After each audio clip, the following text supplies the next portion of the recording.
because you just think that, leadership is just 100% one way. Yeah. No, your leadership has to meet your sailors where they're at. Right. You are one person, but your leadership got to flex in 10, 20 different ways because you got 20 sailors working for you.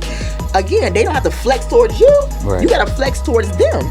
And she was like, what's wrong with you? I was like, girl, I just felt my DCA. Yeah. And she was like, shut that door. I shut the door, and she just laid into me. Don't you let them people see you cry. You pick your head up and you get back in there. Next day you go home.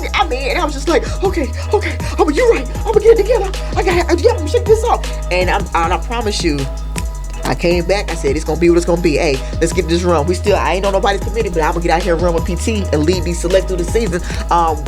I'm going to go over here and run with these recruits every time they got to run a PFA. Right. I'm going to do what I need to do. I remember we weren't doing anything. We had some downtime. And he said, Senior Chief, if I go to medical, will you look at my keloids to see if they can remove them? And I was like, yeah, sure, write your pass, go to medical, whatever. We weren't doing anything. So he goes to medical.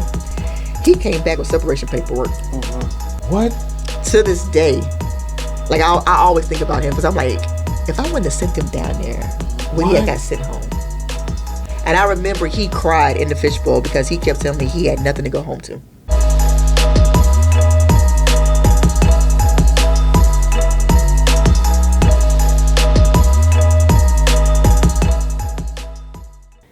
Eddie's podcast, we back.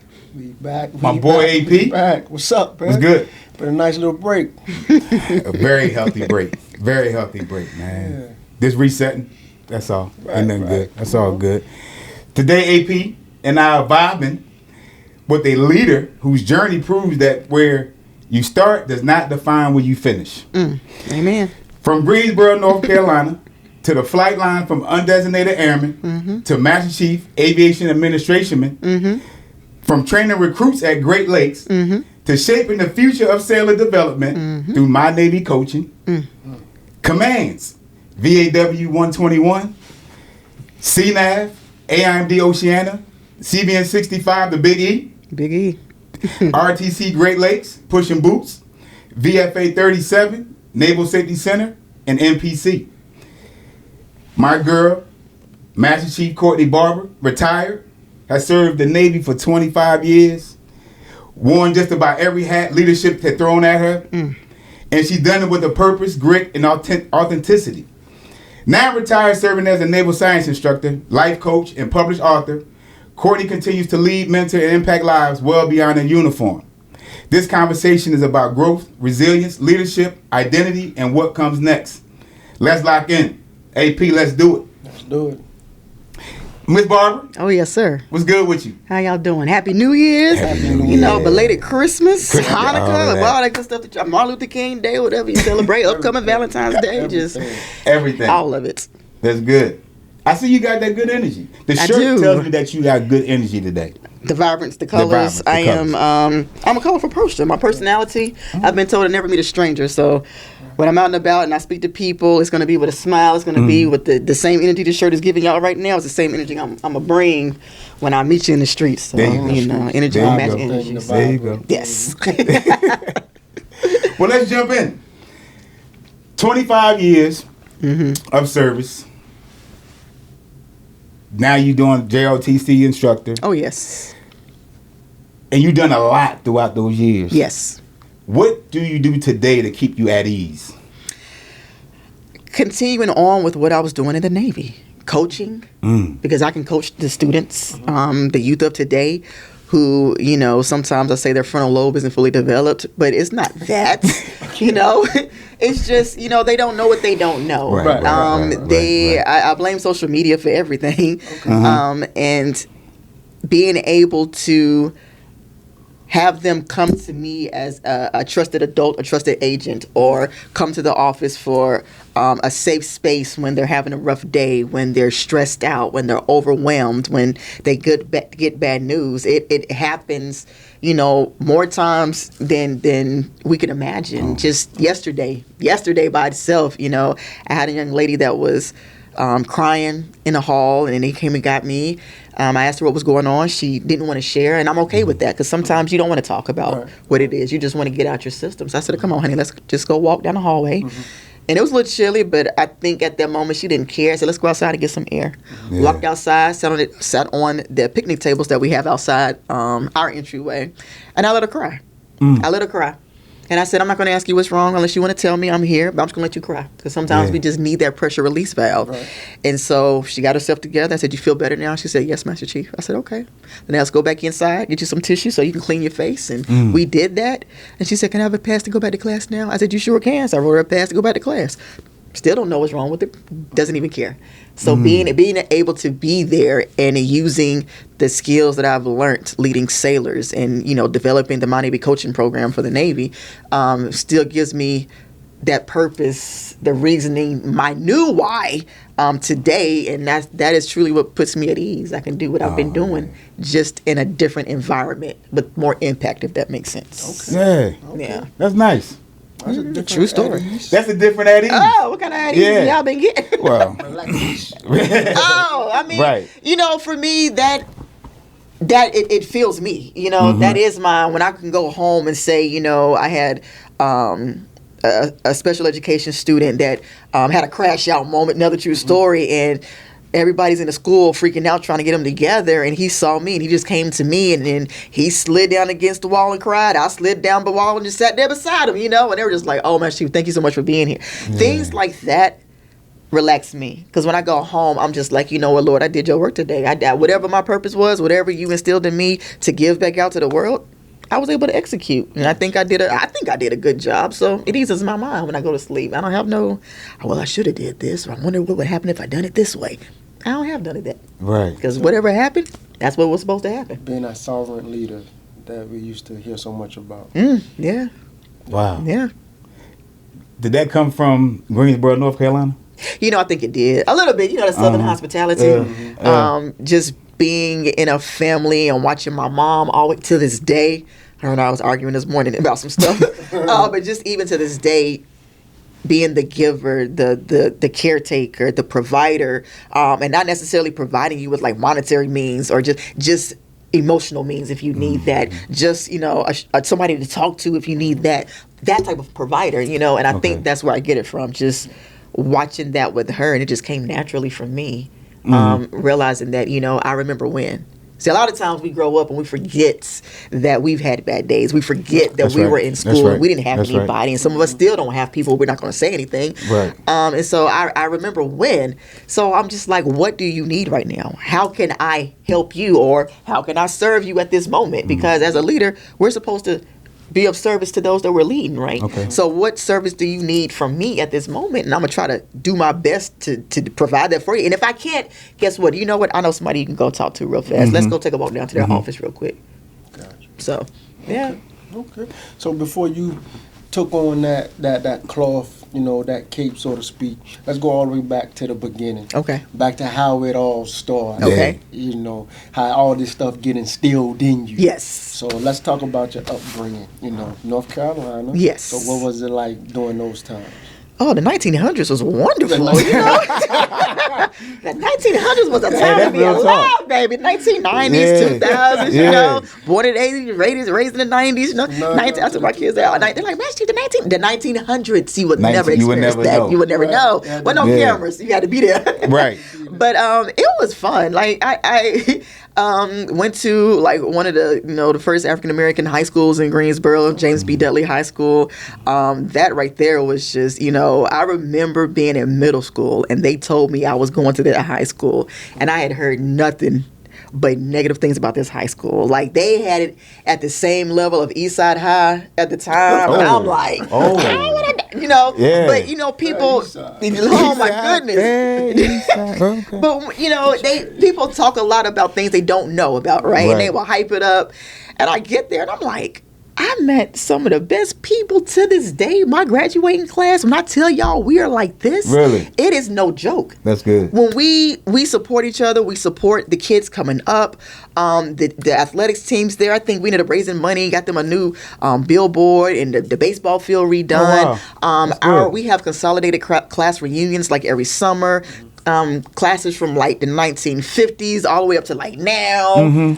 We do big tailgates. They raise a lot of money. 1900s. Oh, the real 1900s. Honey. Like it is like no other. And I wouldn't change anything. I wouldn't want to be born and raised nowhere else. You know, my brother still lives there. Okay. My nephew's there. My mom moved to Fayetteville where she kind of grew up, and she moved at Greensboro and went to A&T. And she's back in Fayetteville now. But you know, that's home. You know, just the comfort. That's my brother's never gonna leave. That's just home for us. That's home. Yeah. But yeah, Greensboro, it was fun. It was and it's still fun when I go home. You know, meeting up with class mates that I haven't seen in a while, but we're always on social media talking junk back and forth anyway. So it's like we never missed a beat, and it's been 26 years now, 27 years now. Okay. So yeah. Okay. So that good rapport, that good family you had coming out of Greensboro, what made you say, you know what, it's time for me to go do something different?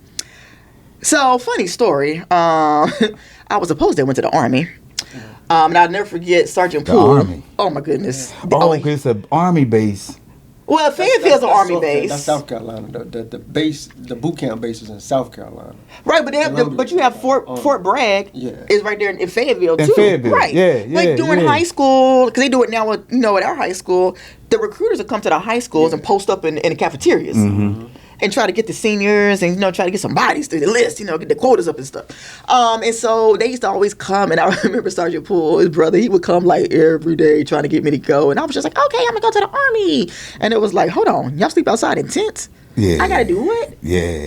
It's a mud. What's an MRE? I was like, oh no, I can't do that. So I stopped answering his phone calls. This is when there was house phones, right? House phones with cords, And so my uncle, he retired Navy. I think he might have been in the Navy or just newly retired at the time. And he said, niece, you ain't going to nobody's Army. He said, you going to go do this Navy thing. So we're going to take you down to the recruiting office, X, Y, and Z. So I go to the recruiting office and had no idea about nothing when it came to the Navy. And when I was in high school, my junior and senior year, I did like a vocational program, and they offered for the first time certified nursing assistant program. So you complete the program. It was the first time they did it. You complete the program your junior and senior year. You take your state exam, and now you're a certified nursing assistant for the state of North Carolina. Okay. Bet. So I did that at Weaver Education Center, and so I really loved the medical side of things. Again, helping people, caring for people. That's just always been my thing. And when I went to the Navy and was like, hey, I want to stay in the medical field. What do y'all have? They told me the corpsman rate was closed to females because it was too many and they were trying to recruit males.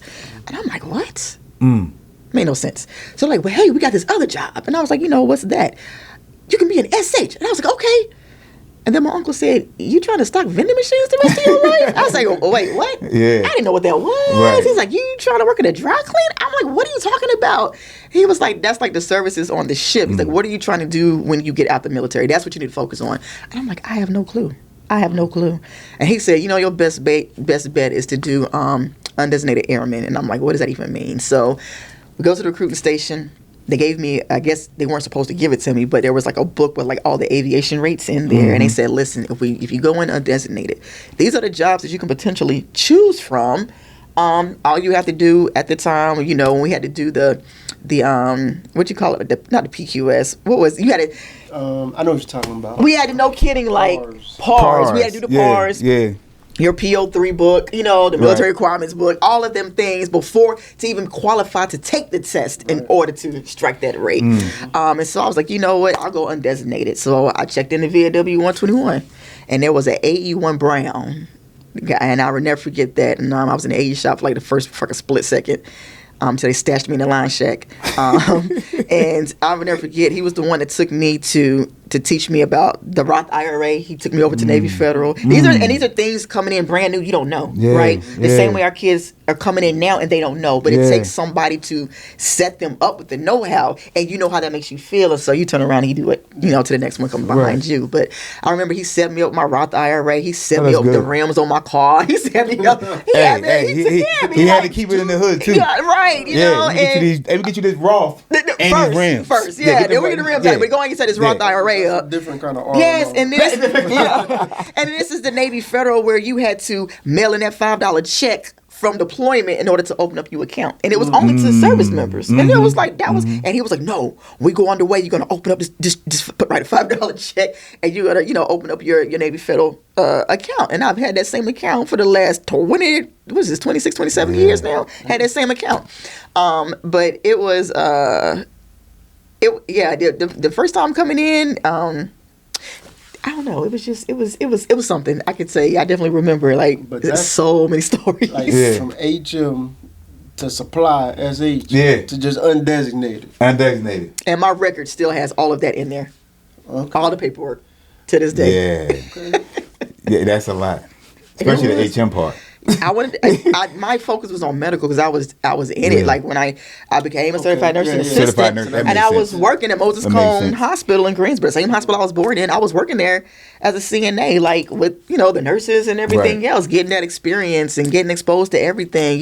From doing the vital signs and the rounds and cleaning tracheotomies and IVs and just everything that you can think of. I was doing it, and that's why like a lot of times now.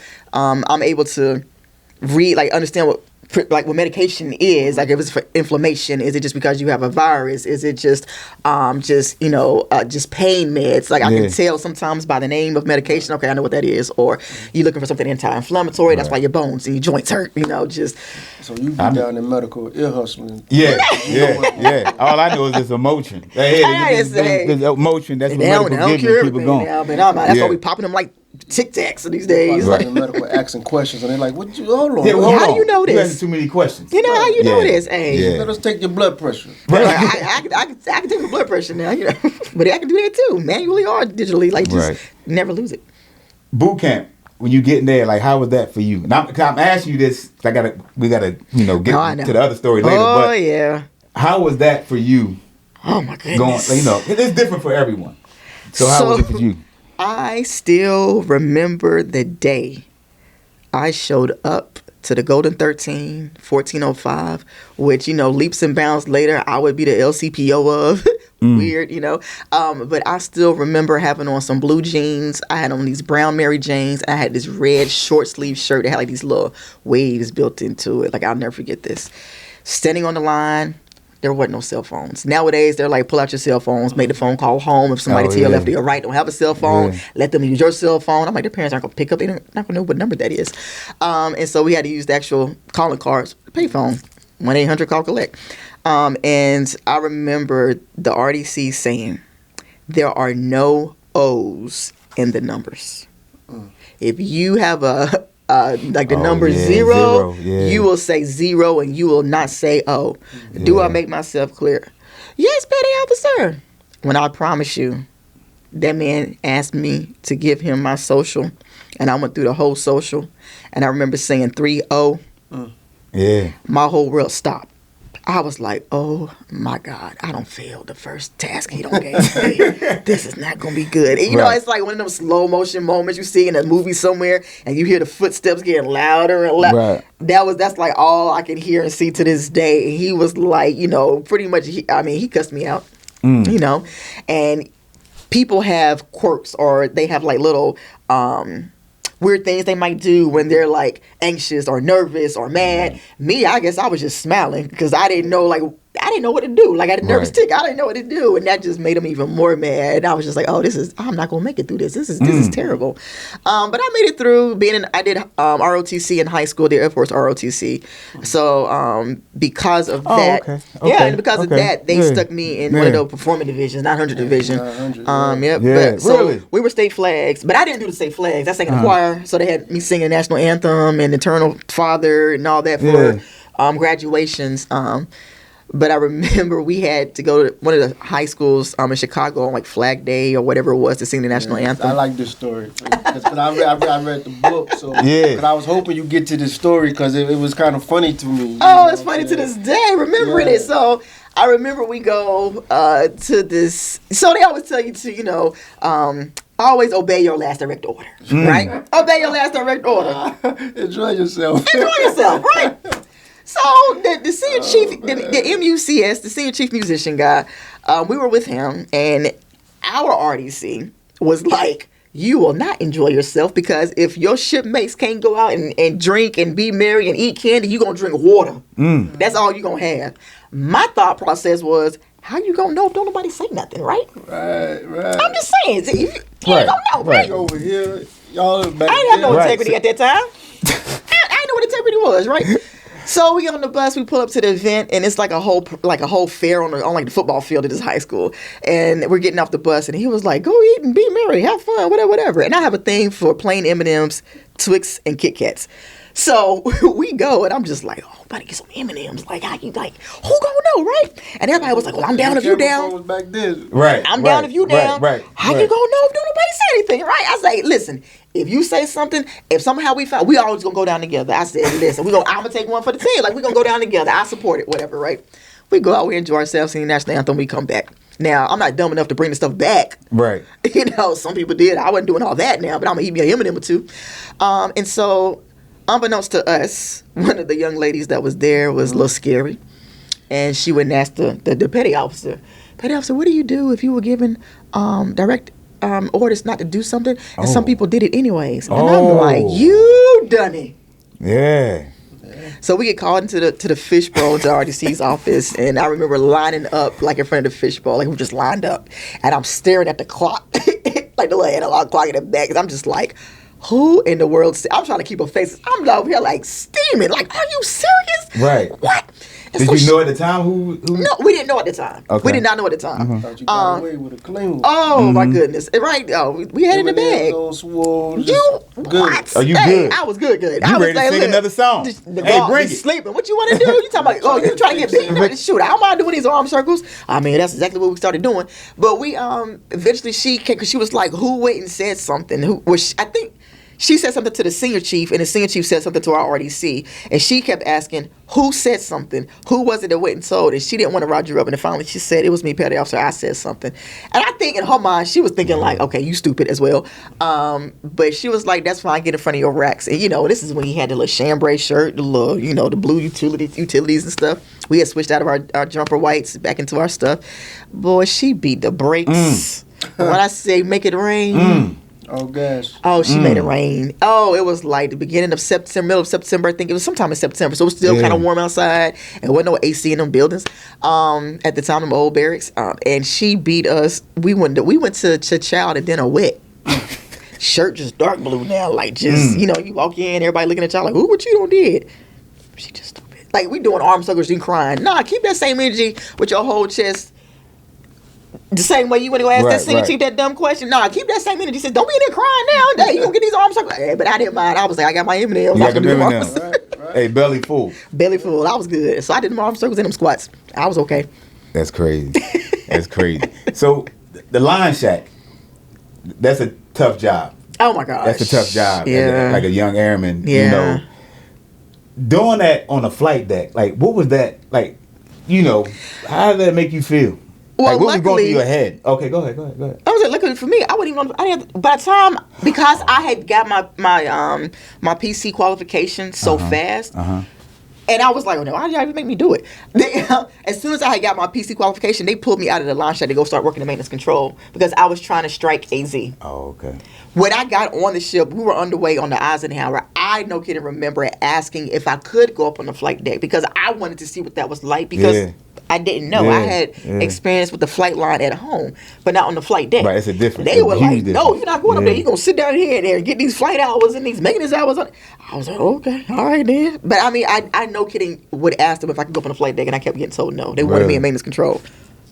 So I never, now, coming into a command where it was all males, and you got to get your senior officer. She was a supply officer. I'll never forget that. She was a supply officer, female. Then we had a PNC female, back in the day. and I think there was another female that was in the mech shop or the AE shop at the time, but she ended up having to come over to the line shack with me. Then we got even another female, and so being like one of the early females to get there in an environment that was predominantly where it was just all male, that is eye-opening. And when you're talking about building a toughness, a code of resiliency, having to prove a little bit more than most because they're already coming in with, oh, you can't do what I can do, so why you here? we got to watch what we say because now you here. Like, I don't care about you. So it's like you had to prove, you know. So I think that's where my mindset now is I can show you better than I can tell you. I have built that because of that. I got you. I can show you. I'm not going to argue with you all day. You don't think I can do it? I'm going to show you I can.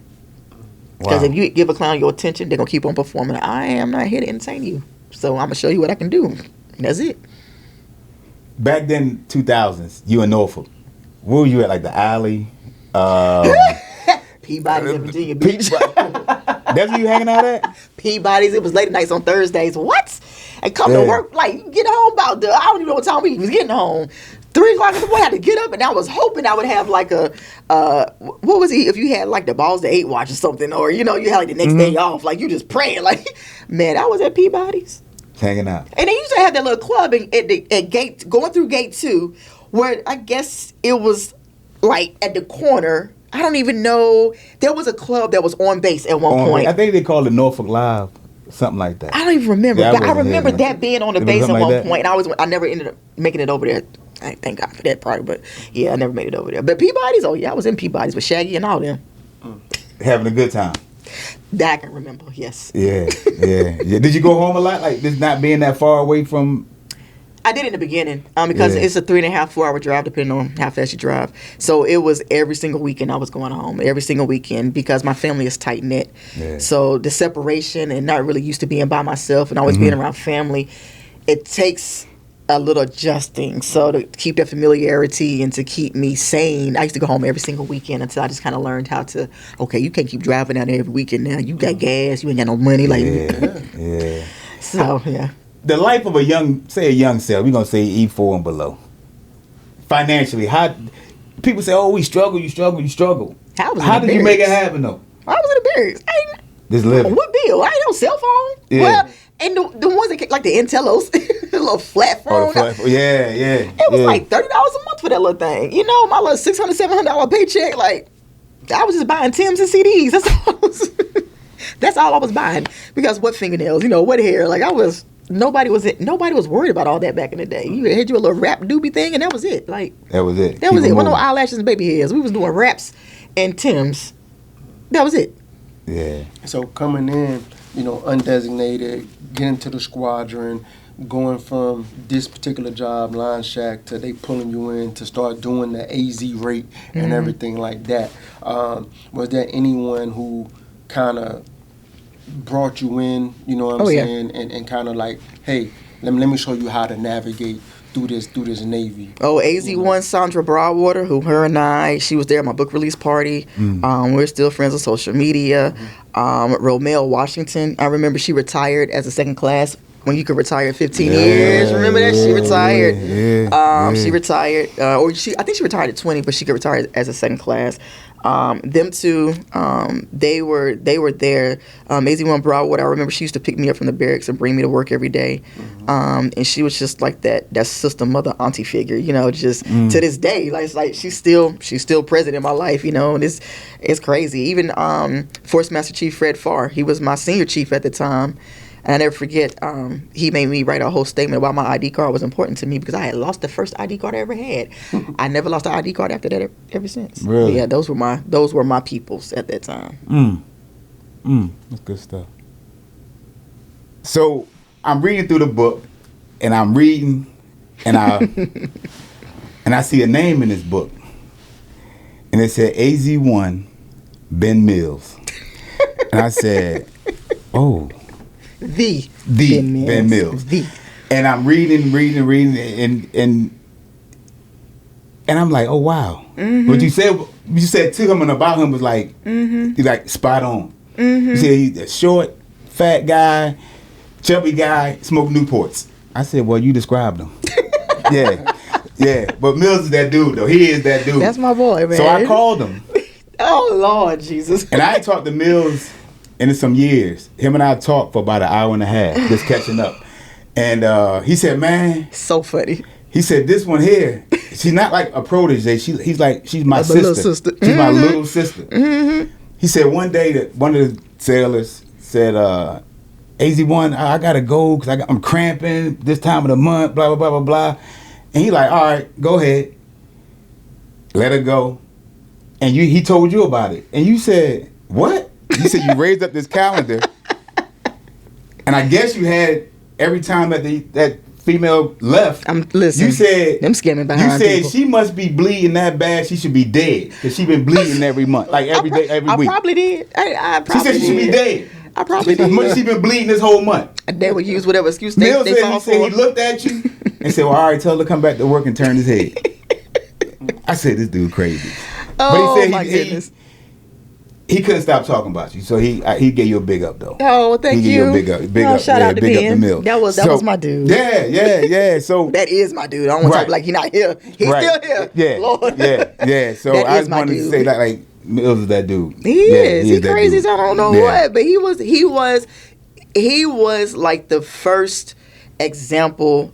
I could no kidding say this. Like when it comes to like being real, being genuine, Yeah. like he ain't holding back. He gonna give it. Yeah. He don't care how your feelings turn out and when he say what he has to say. But he gonna tell you, figure out the rest with your emotions later. I ain't got time for that. Let's keep going because we ain't got time for that. While he gonna smoke that cigarette and, Yeah. and smoke, get your stuff together so we can come back and execute whatever it was that you don't messed up. You know, that was I think for.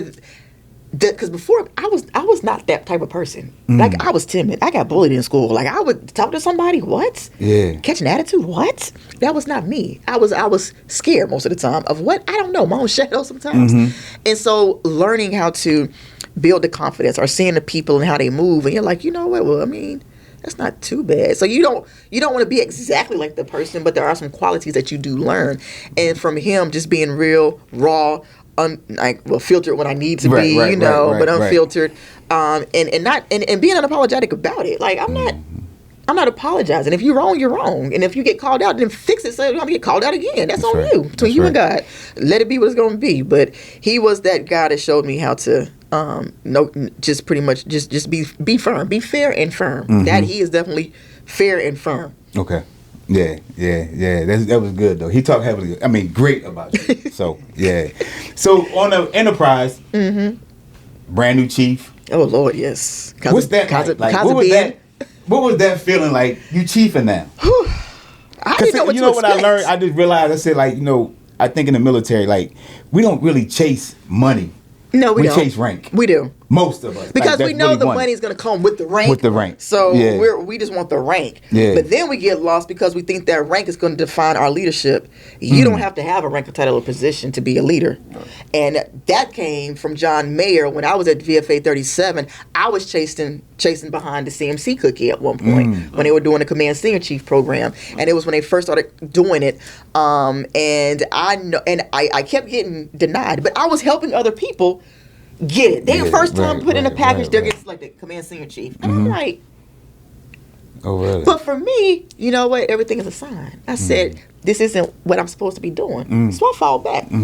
But I'll never forget John Mayer. He was our maintenance master chief at the time, and he had went down to AMD Oceana to kind of retire and everything. And he called me and he said, I know you're trying to do this Command Senior Chief thing.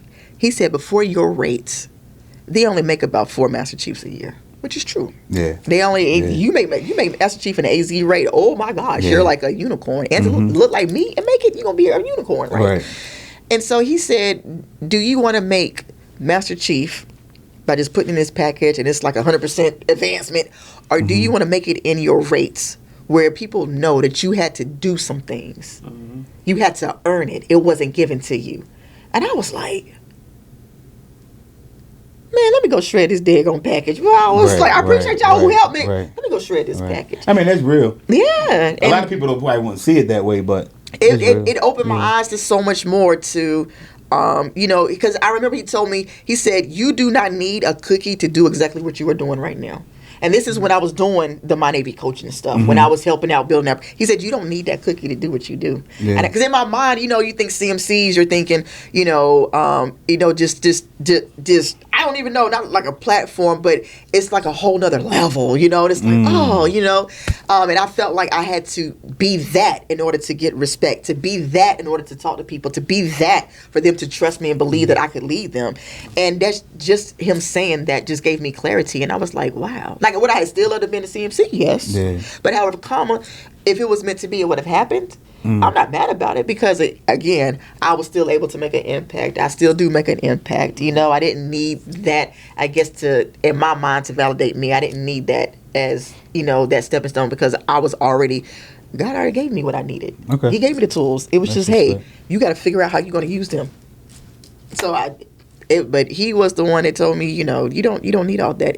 Which one would you rather have? And I'm forever grateful for that conversation too, because he don't realize he changed my life. I know he's retired, living his life on somebody's farm right now, but he might be living in the city somewhere. No, he told me he was moving. He had a whole house being built in North Carolina. He was like, he out. Yeah. So on the Enterprise, did you decommission that? I did. I did the back-to-back deployments. Right.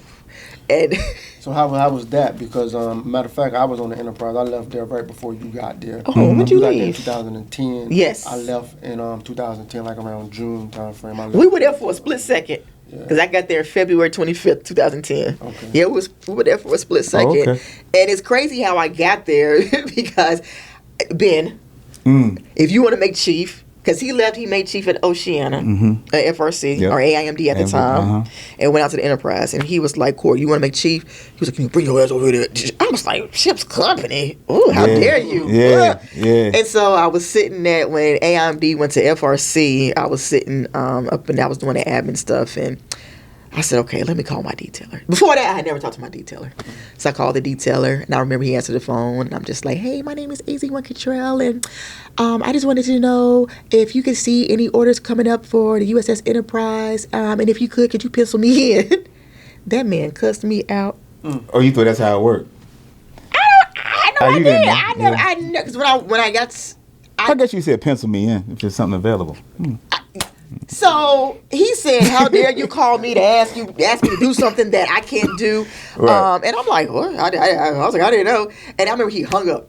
And I was like, looking at my phone, he just hang up. And I got up and went down the hall. He a Master Chief now, Jason Corum. I was like, Chief, why they don't cuss me out and hung up on me? He was like, AZ1, what you do? Because he's such a nice, mild-mannered man. Like that, I ain't never, to this day, I have never seen Jason get mad about nothing. And I told him what I did. He was like, well, maybe you just having a bad day, AZ1, give him a minute. And I'm just like, that's all you got to say? That man, I said, you know what? All right, bet. So I go back in my office, I sit down, and I remember the day the detailer called me back. This is how I knew. This is when I found out that detailers can see all your information, PFA scores, where you've been. I didn't know, and so he was like, "I apologize. I'm just having a rough morning. It might have been like a Monday or Tuesday that was happening." And I remember telling him, "You work in a customer service job." I said, I am a female calling you asking to go to ship's company. Yeah. I'm tripping. Like, yo, you want to be out to sea? Right. No, they getting ready to He should have been like, I got you. 2 back-to-back deployments? Yeah. You cussed me out and hang up on me? I didn't even pencil you in. I'm finna pin you. Yeah. Hey, orders, you'll be there tomorrow. Look in the message track. I'm not calling talking about I can't execute these orders now I'm pregnant. Right. I'm telling you, I'm trying to go to this ship. I'm making your life easy. Easier. Because I know how they probably still doing it to this. I hope not. But they were off the chain back then. I'm gonna wait pretty second on deployment. Baby, that's the rest of your life though. What you talking about, sis? Like that's 6 months. So I ended up going out to the Enterprise, and Ben took me under his wing again, and it was eye opening as a chief, a first time chief, because we always say going through the season, one, there's no handbook, and there isn't. There's no chiefing for dummies, and it's all experience. And it's all experience. and we tell people to talk to people that have been doing it for a while, so that we can say, hey, these are my stories, my lessons learned, to help you out, so that when something happens, I remember somebody talking about this. Let me go talk to them real fast. Let me holler at them real fast to figure out how do I navigate the situation. And in some situations, ain't nobody ever navigated, and you just like, oh shoot, we gonna figure this out together. Then what you need? But it was eye opening to be able to lead sailors, and then to kind of step into trying to figure out what type of leader I wanted to be, or what works and what doesn't work. Because you just think that leadership is just 100% one way. No, your leadership has to meet your sailors where they're at. Right. You are one person, but your leadership got to flex to 10, 20 different ways, because you got 20 sailors working for you. Again, they don't have to flex towards you. Right. You got to flex towards them. Because when they always, and I tell my kids in ROTC now, because we're doing this whole leadership thing this entire month, and I said, I always had an issue when they would say mission first. People always. I said, no. I said, Master Chief, I always believe people first. mission always. Because if your people are always going to come first with their mental health, with their families, with them taking care of investing in them, and them feeling like their presence has a purpose and that they're needed and wanted at your command, your mission is always going to get met. Because nobody's going to have a breakdown. Nobody's going to be talking about, I didn't go to the 5th floor. Nobody's going to be trying to call out and having issues. They're not going to be trying to go TAD. They're going to show up for you because you're always taking care of them. And their payback is they're going to take care of you in return and your mission. So people first, mission always. And so I lived by that. And so getting out there on an enterprise, that was the beginning, the stepping stones, if you may, that kind of laid the groundwork, the foundation for me to start building upon. But I will say, the enterprise, for a first-time chief, that was the best damn chief's mess I ever experienced in my life.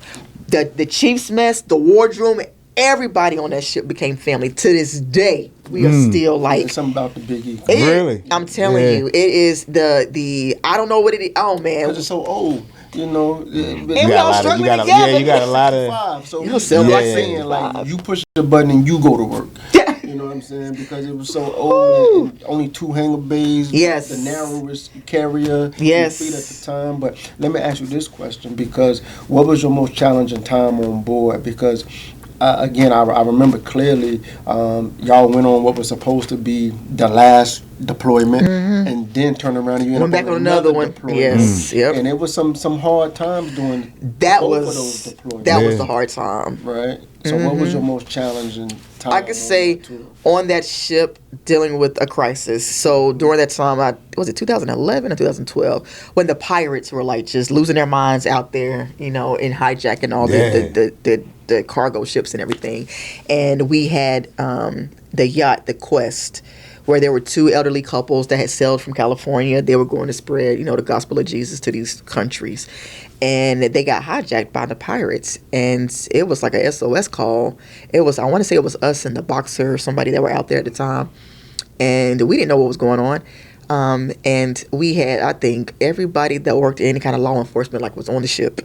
And the ship was half the ship was on lockdown. You got the SEAL team over here, CIA over here. You got kids that can speak Farsi or whatever up there trying to translate. It was just a lot going on. And one of the things that another lesson learned being a new chief is that you can practice all day long for these drills. All day long. Yeah. Go down to PQS, go down to checklist, make sure everything is right. And it becomes so redundant that you're just going through the motions, not taking nothing serious. Yeah. So when the serious events happen, there is no checklist. Your mind does not work the way it does when you're doing the same thing. Right. There is no training time out. There is no, I need some water. No, you execute like nobody's business. And so I remember I worked nights, me and Hannah Bent. We were the only 2 that made it chief in AMD at the time. And I think he worked nights, I think we both worked nights. And so we would go get breakfast in the morning, and then we'd go up to the flight deck, and we'd watch the SEALs, get dressed in their stuff and get in their boat and head out trying to negotiate, to release the hostages from the Quest. And there's one more that I don't think I think we did watch or something, but I remember being in my rack, and I knew something had popped off because I don't know if they were, don't remember if they had called for a blood bank, welcome blood bank, whatever it was. I just remember coming to work that night, and there was a YN2, I think she was at the time, and she wanted to talk because she was part of the, what do you call it, the medical training team that they do all the training for MPT or something. They were practicing for stuff, but they had when they rescued the hostages off the boat, 3 of them were already deceased, and 1 lady was still kind of surviving. So they were they brought on the flight deck, brought her down the elevator to take her down, to domestics, to medical. And she said when the elevator doors opened, all she saw was just red on that lady's face, and she was just gurgling. And she said, Chief, I looked at her, and she said all I could think about was that was somebody's grandmother, that was somebody's mother, that was somebody's wife. And she said she lost it. And I was like, I didn't have anything to say. I didn't know what to say because nothing that I can say is going to make her not have that memory. Right. No, it's stuck in her head. Yeah. Nothing is going to take that time, that moment in her life away from her. And they ended up having, we had counselors on the ship. They had people there that the sailors could go talk to, because who's doing that work? The sailors. Yeah. And these are kids that are coming probably from the suburbs or from the country that probably ain't never seen a stab wound, a bullet wound. And now you're facing somebody with, that's going through a life or death. This is not TV. This is not 007. This is not. I never thought about it like that. These are kids that. This ain't what I signed up for. Like you said, you was going to do the Army, but you like, wait, I'm not finna be out here and all this, and we think Navy. Yeah. We not thinking we're going to see. You don't think about that. Stuff like that. Especially as a young person, you don't think about that, because why would that even happen? Right. And I'm not in that situation. You would never.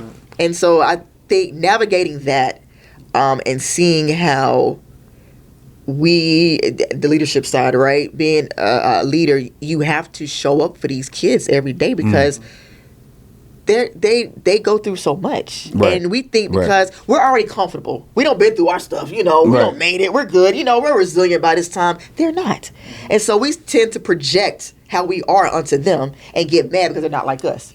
That's not their responsibility. That's not their fault. That's our fault, because we're assuming that they're not going to be us because they haven't gotten to our level yet. To understand, right? And so being able to humble ourselves a little bit and remember where you come from, to help pay that, that is huge, because they might not be able to call home because there might not be nobody at home. You are going to be there somebody.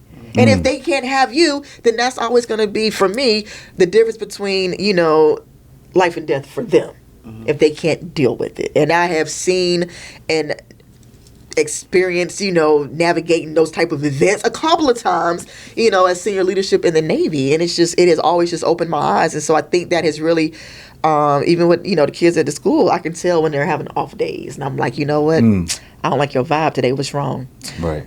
Master Chief, I'll come talk to you in a minute. I'm like, okay, I'll be here. But I'm like, we're going to fix this because I don't like this. Because I learned who they are. I learned their attitude and their vibe and their energy. And I'm just like, I can always tell when something is wrong with them. And I used to do it with the kids in the Navy too. What's wrong with you today? How you know? So being that we on the conversation leadership, I'm going to kind of speed ahead a little bit, because there's so much that did happen and so many different things. I know. I'm talking about the author. I know. Anything, but leadership. We've been using that word a lot lately. So let's just go to the leadership team, group, workshop that you help kind of build and put together, because I don't even know what to call it. The Navy coaching? Yeah. My Navy coaching. Yeah. So I get, just, again, as the world evolves, as technology evolves, you have to find what's going to reach the people of today, the people that's serving, our services today.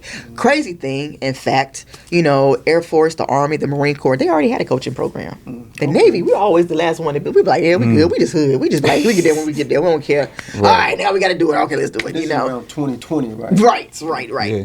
And so I went to the SCA in 2016, and Derek Gruel at the time, he was Command Master Chief. He was one of my buddies going through the SCA, and he was the CMC of the Nuclear Training Power School down in Charleston. And they have a coaching program down there for those sailors, because that's cool right there. Listen. So they have coaches down there for them. And because of that, I guess he was asked about how did they go about setting it up, what did it look like, just to kind of figure out how do we begin this. And so he emailed me and said, Court, I think you would be a good fit for this. And he's forced me like all this whole long email train. I'm like, what in the world? And I had to scroll all the way to the bottom, just to read what it was about. And I was like, oh, hell yeah. Like, I would definitely do this, without a second doubt. Started calling to the workshops, doing everything. And at the time, you're still serving in the capacity of 2-star, AIMD, AZCM. I'm doing all of the things. And I got into the work group. And it was like different work groups and, like 100 people all together doing research, trying to figure out the pros and cons of coaching. What does that look like? And I had just did a coaching certification for life purpose coaching, I think it might have been like that summer or whatever it was, or earlier that year. And so it was kind of right up my alley. And I was like, I'll do it, because coaching is just communication. It's just how you're asking questions to connect with somebody, so that when you can ask a question that makes somebody vulnerable, it's like, now emotionally y'all go together, because how dare you make me feel open like this? I don't do this, but now my greatest secret.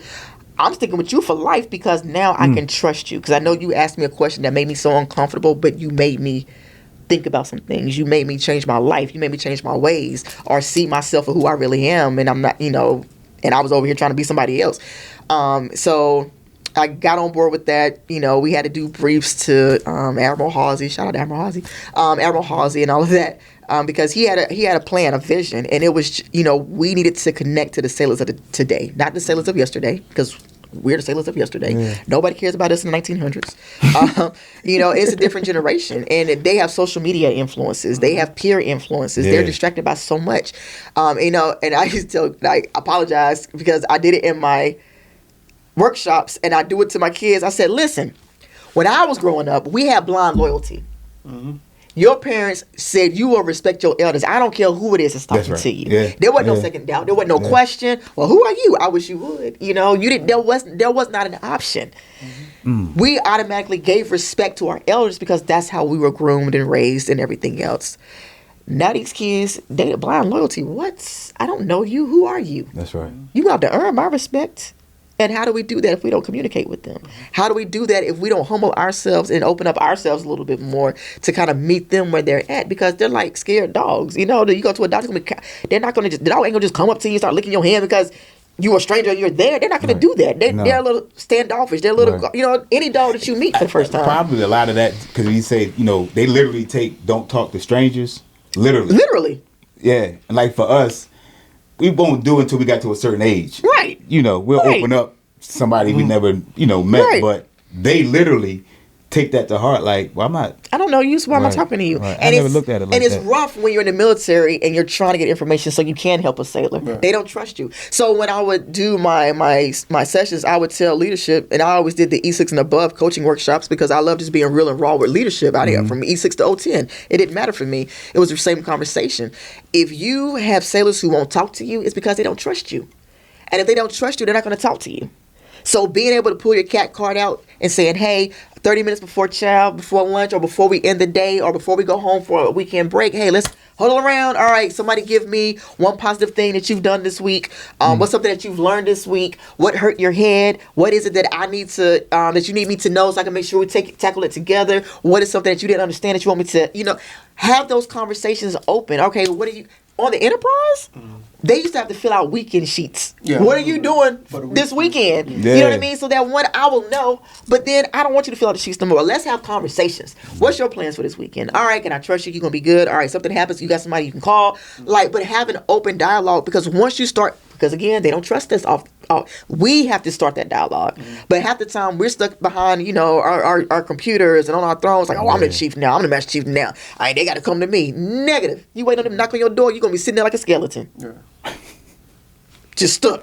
But I'm like, we have to stop thinking that it's not the same. Just because we did it does not mean it's going to be done the same way. Yeah. Like, it is not. And so coaching came around because we had to have a better connection with our sailors for them to build that trust with us, so that we could make sure we wasn't having destructive behaviors going on like we've been having. And that's pretty much where it all stemmed from. The amount of destructive behaviors that we were having across all services, really. How are we building a foundation of trust where if our sailors are going through something, if they're struggling with something, if they don't feel right about something, they're not scared to come and talk to us so that we can help them. Yeah. But we didn't know things their kids were going through, and then we find out when something terrible happens, or they tell leadership and leadership don't do nothing about it, and that part is a whole other story by itself. Right. So what's the difference between that and mentorship? So with coaching, I'm going to ask you open-ended questions. Okay. With mentorship, I'm telling you what you're going to go do. I want you to look up these colleges and tell me what majors they have that might work for you. Okay. That's mentoring, because when you mentor somebody, you're giving them directions. You're telling them what to do, right? And that's how we operate, and that's why I call today's generation the Amazon Prime generation, because instant gratification. Hit a button, give me my answer. That's why sailors always ask, do you have my lead sheet? They want you to, they want to know from you, where can I find this? How can I do this? Right. No, you tell me where can you find that. So what do you think you got to do about that situation? If you were in my shoes, how would you handle this? So what is this going to look like tomorrow if it's not done? And I'm asking you to get it done, but somebody's asking for it. How are you going to fix that? I'm going to ask you questions for you to tell me the answers. So one, your frontal lobe gets to working. And you can make those those critical decisions. Because most kids today just want you to give them the answers so they can go on about their life because they can just get the answer. And they're so used to doing that. But the more we give them the answer, the more we make them dependent upon us for everything. Right. No, you need to learn how to be independent.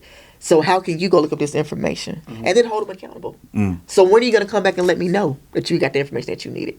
And if you don't come find me, how do you want me to come find you? How do you want me to hold you accountable? Right. You know, and it's just asking those open-ended questions. And it actually worked at a DRB one time, getting to the bottom of why a kid had smashed up a Chromebook or the PMOs or whatever you want to call them. Just asking open-ended questions. What happened at the maintenance meeting? Well, how did that make you feel? Okay, what happened next? Who was with you, you know, when you were doing a rework? Okay, so what happened next? Okay, so tell me some more. Okay, so how did that make you feel? Oh, so that made you mad. That's how you busted up the PMO? After we'd have been in this DRB for like a whole hour. And in about 15, 20 minutes, I got the answer. I got you. So from coming the RDC tour, now you getting the kids fresh off the streets. they fresh off the streets. What was that like? What challenges did you have to face when dealing with that? The number one challenge with that is trying to bring a group of strangers from all walks of life who ain't never seen a white person, a black person, a Mexican person, an Asian person, an African person, and saying, hey, one team, one fight. And they looking like, I wouldn't fight with you in the street, you know? Right. Trying to get them on that same encouragement, motivation, empowering them to say, hey, whatever you had going on at home, it don't matter no more. Whatever you running from, it's gone. I got you. But I need y'all to lock in so y'all can graduate and you can show who you are as a new person to your family on graduation day. That's powerful. So there was, I'll never forget, Sundays, you know, holiday routine. And then after holiday routine, it rolled into like a team building activity for the division. And I had all male divisions in the beginning. And I was in Ship 13, Marvin Shields. And I had this idea in my head. I said, okay, you know, I didn't have a real flag. So I said, we're going to take one of these T-shirts. You know, skinny, fat, skinny. You know, we're going to pass this T-shirt around like the American flag. Oh, wow. Everybody's in front of their racks on the tow line. When you get this American flag, I want you to tell me, what does this flag represent to you? Okay. Right? So, in my mind, I'm thinking they're going to say, oh, this flag just represents the United States of America. You know, without it, we wouldn't be free. Yeah. I don't know. Something patriotic, right? Oh, no, that's not what happened on this day. And Lord have mercy. The first guy got to going, and he was like, this flag represents my father who passed away, and I want to make him proud because he was never proud of me before, X, Y, and Z. He gets to crying. He passed the flag to the next young man. This flag represents my grandmother who raised me and my 5 siblings because my parents were in jail for doing drugs. And when I tell you that room got heavy so quick, and I had about 70 of these daggone kids, I said, I can't go. Oh, Lord. Yeah. And I would never forget the HM2. He was an FMF corpsman. He was like green team the whole time, right? With the seals and everything. He came across the hall, looked in, saw the guys crying, and was like, what is happening? He heard me got back out of there. I was like, no, but come back. Because I didn't know what to do with this. Like, I didn't know. Right. But I couldn't stop them. Yeah. I could not, and I wasn't going to stop them. The first one, because he set the tone. He set the tone. He set the whole tone. He set the tone for that. And the reason I wasn't going to stop them was, one, because of that. Like, that was just been rude. Like, I was not going to make it seem like they did something wrong, because for them, that's what it meant to them, and I said what it meant to you. You know, and the second reason was because it was that moment that they realized, like, they all had been through something. They all had a purpose or why of why they had come to boot camp. Running from something. It was something that they could see. Oh, your dad died, mine too. Oh, you were raised by your grandmother, mine too. Oh, your dad was in the military, your mom was in the military, you come from military. They had something they could build connections on to kind of start building, you know, trust and unity, cohesion within the division. So that was, I think it was good, but it was very, like I was surprised. It was. But I believe a lot of people, probably the majority of a boot camp company like they running from something, you know, all, but a majority. They are. You know, or their parents like, hey, you getting up out of here, you know, what you doing at home? You know, you got to go. And we had, and you know, my best kids were always dependents. Oh, yeah. However, comma, Yeah. caveat with that though, if your child is a dependent of the military, we can see their entire medical history because they were born into the medical system, Yeah. right?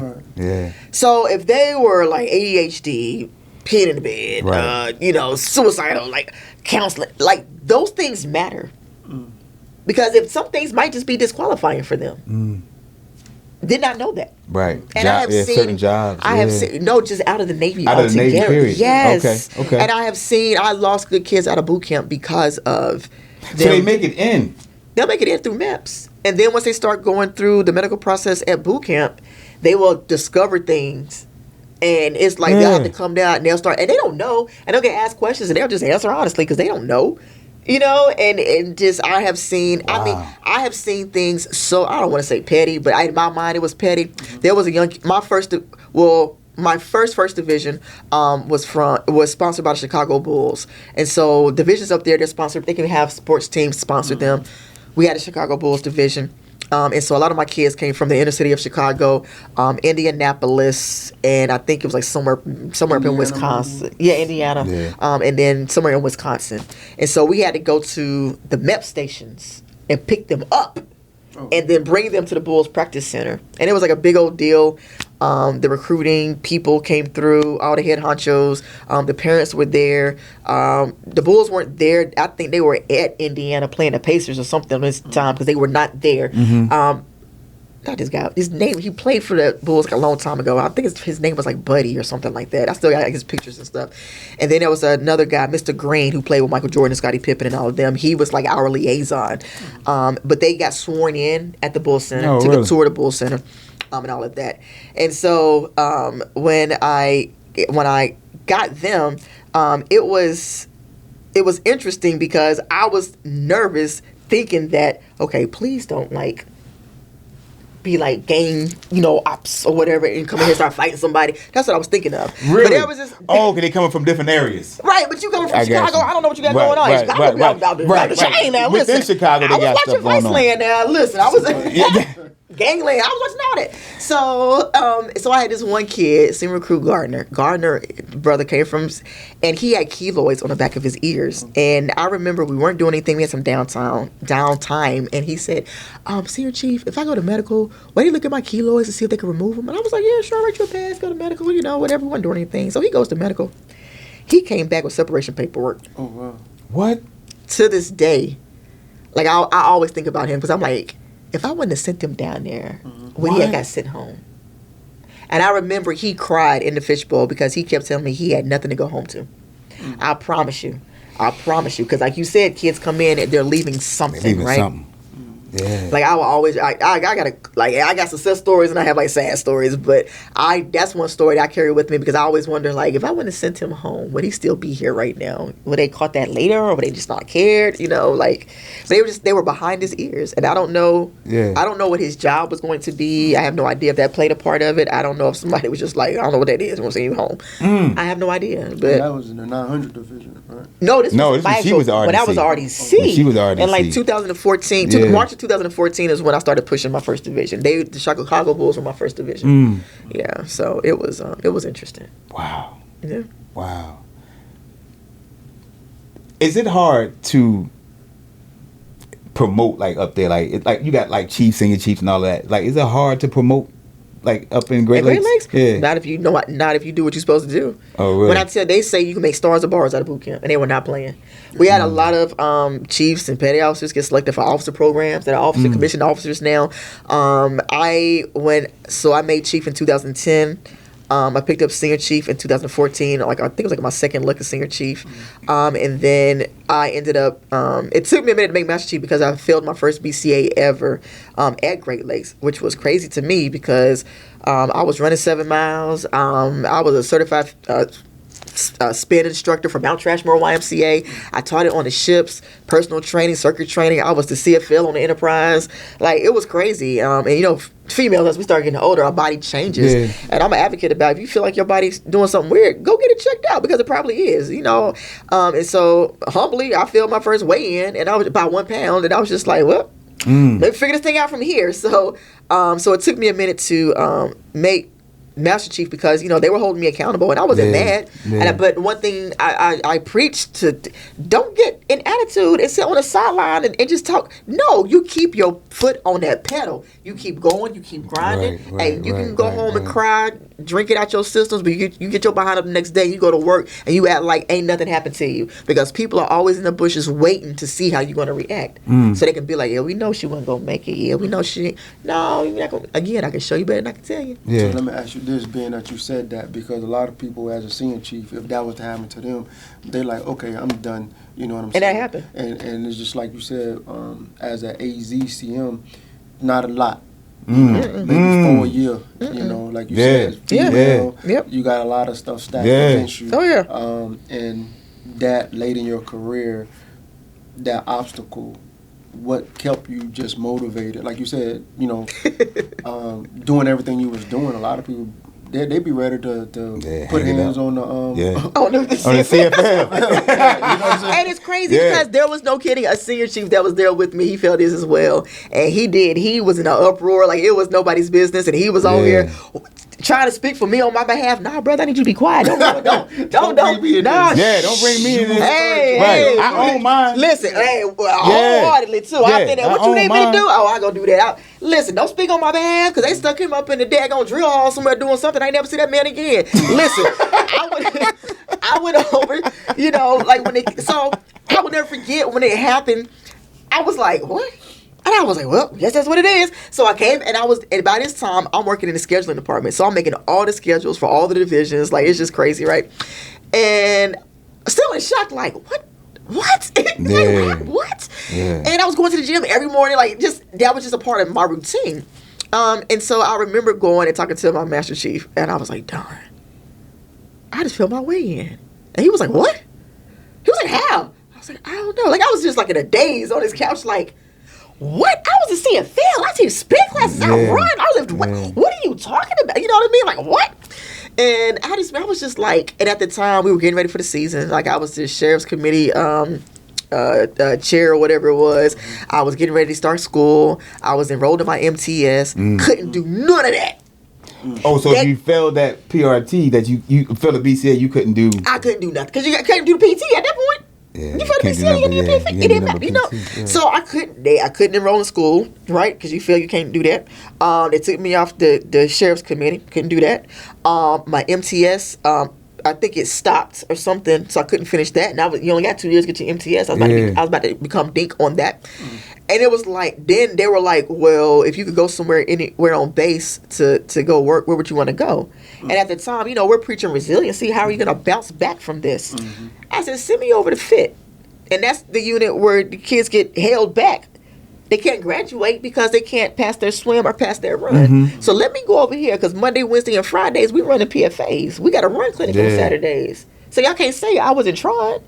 So I go over there. Well, I remember the same day I walked down the hall, and then my homegirl, Trish Robinson, she was the career counselor at the time. She was in the office with another senior chief at the time, and I go in there, and I'm looking at her, and she was like, what's wrong with you? And I was like, girl, I just failed my BCA. Yeah. And she was like, shut that door. I shut the door, and she just laid into me. Don't you let them people see you cry. You pick your head up, and you get back in there the next day. You go home. And I was just like, okay. You're right. I'm going to get it together. I'm going to shake this off. And I promise you, I came back. I said, it's going to be what it's going to be. Hey, let's get this run. I ain't on nobody's committee, but I'm going to get out here and run with PT and lead these select through the season. I'm going to go over here and run with these recruits every time they got to run a PFA. I'm going to do what I need to do. So much so that I was on leave, and one of the Master Chiefs had called my LCPO and was like, hey, how's Courtney doing over there?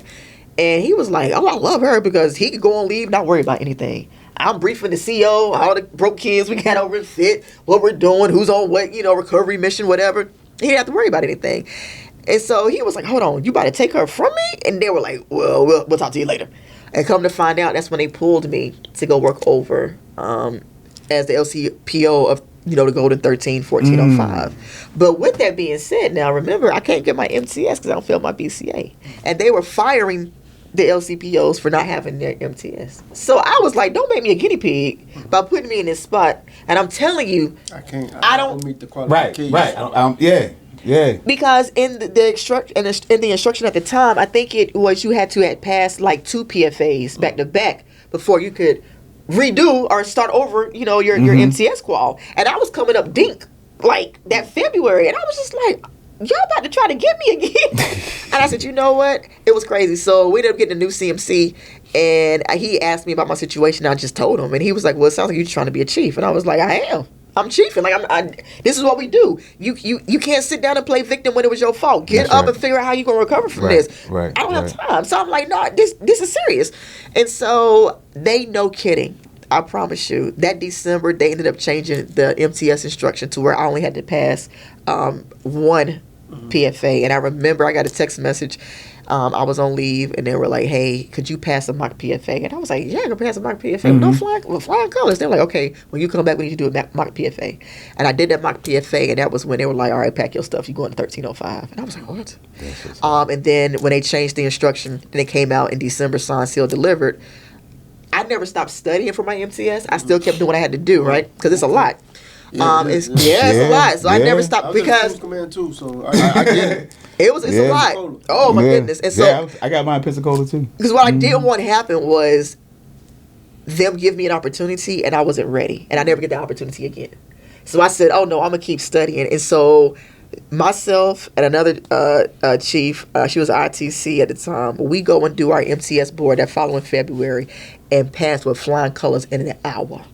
They said that was the shortest MTS board with 2 people. Yeah. Okay. So I was about to say I was a little bit longer. You're right. Yeah. Oh yeah.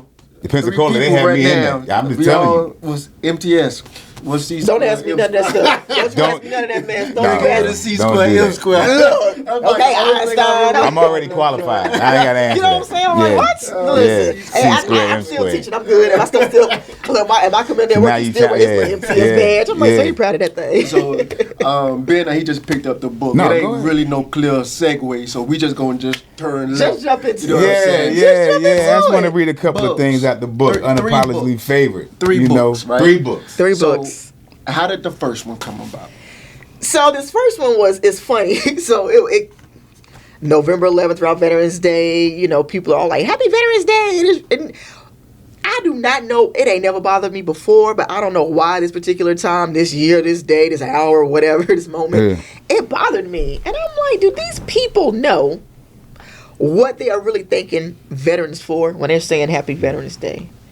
Do you know? No. Y'all they throw it out there and it's like, we're supposed to be like, oh, thank you. No, let me tell you what you are thanking us for. Missed birthdays, missed weddings, divorce decrees in the mail, baby's first walk, graduations, the birth or the death of somebody you love. Like, we are missing moments in life that we can't get back. Meanwhile, we're supposed to be the leaders that everybody wants us to be because nothing bothers us, because how dare we be weak. And we're out here trying to hold ourselves together while holding the sailors together. But yeah, we still got stresses at home. They got stresses at home, but everybody trying to play it like we're good. No. Yeah. And I made this long post on social media, and I didn't think nobody was going to read that thing. First of all, I didn't realize it was that long. So I went back and read it myself. I was like, God dang, what was I going through? But it was crazy because I ended up getting so many messages from people I had never met, never knew. People were forwarding stuff to other people. And just talking about, I felt like this for so long. Oh my God, you're saying exactly what I was thinking. I thought it was just me. And Leon Walker. Love Leon. He is the reason why I wrote this book. Because he had told me, he said, Court, you need to write a book. I gotta write no damn book. I look like Leon. You know what I'm saying? Lord have mercy. I was like, I can catch that episode. On the couch before. Yeah, oh my gosh. I was like, I'm not writing no book. And he was like, Court, you got a story. I said, you know what? I'll entertain you, guy. I said, listen. So my first idea was I wanted stories from spouses and significant others of like how they are able to hold their head above water when their loved ones are, deployed or just, at work or whatever. When you're going from a 2-person adult home down to 1 person, and now mom or dad has to be the medical provider, the taxi cab driver, the teacher, the cook, the maid, everything, when you're used to sharing the load and you're still trying to get yourself together. How do you maintain that without losing yourself and ensuring your relationship is still standing firm as much as possible? And then I wanted the stories from the service members themselves saying, how do you maintain when you're out at sea away from your loved ones and you know you can't be there when something happens, or you know things are going on, it's out of your control? Because we, as service members, we are always in control of our career. We're in control of something. Yeah. And we're comfortable with that. We're conditioned with that. When we don't have control of something, and we lose our minds. We're used to being the ones to tell other people what to do. When somebody tells us something, what? Right. That's why we can't hold Right. jobs. That we got to work for ourselves. You know, like who gonna tell? Right. So that was my idea for my first book. So everybody was like, "Oh, sis, I got you." I'm still waiting on these stories to this day. Ain't nobody got me nothing. So. Okay. Leon said, "Tell your story." I was like, "Nobody want to hear my story." He said, "Courtney, you are a black female. You're a lesbian. You're in a leadership position. You are somebody is out there is just like you right now, needing to know how you got there. How are you dealing with this?" And I was like, "Okay." So he said, "Write a chapter and send it to me every day. I'll give you the feedback and send it back to you." And I'm like, coming from Leon, he be like, "You don't know what you gonna get." Hey. Lord. But during this process though, he was he was real. He was another one of them real genuine ones. Funny as I don't know what, but he kid and helped me write it, and because he said, readers need to be put in your shoes. What does it smell like? What does it feel like? How does what does it look like? What does it sound like? You need to use all of your senses, in doing this, because you want the reader to feel like they are you going through that at that moment. And I was like, okay. Now, what you aren't prepared for though when you write books, and I've even shared this with other people who have asked me about writing a book and the process and all of that.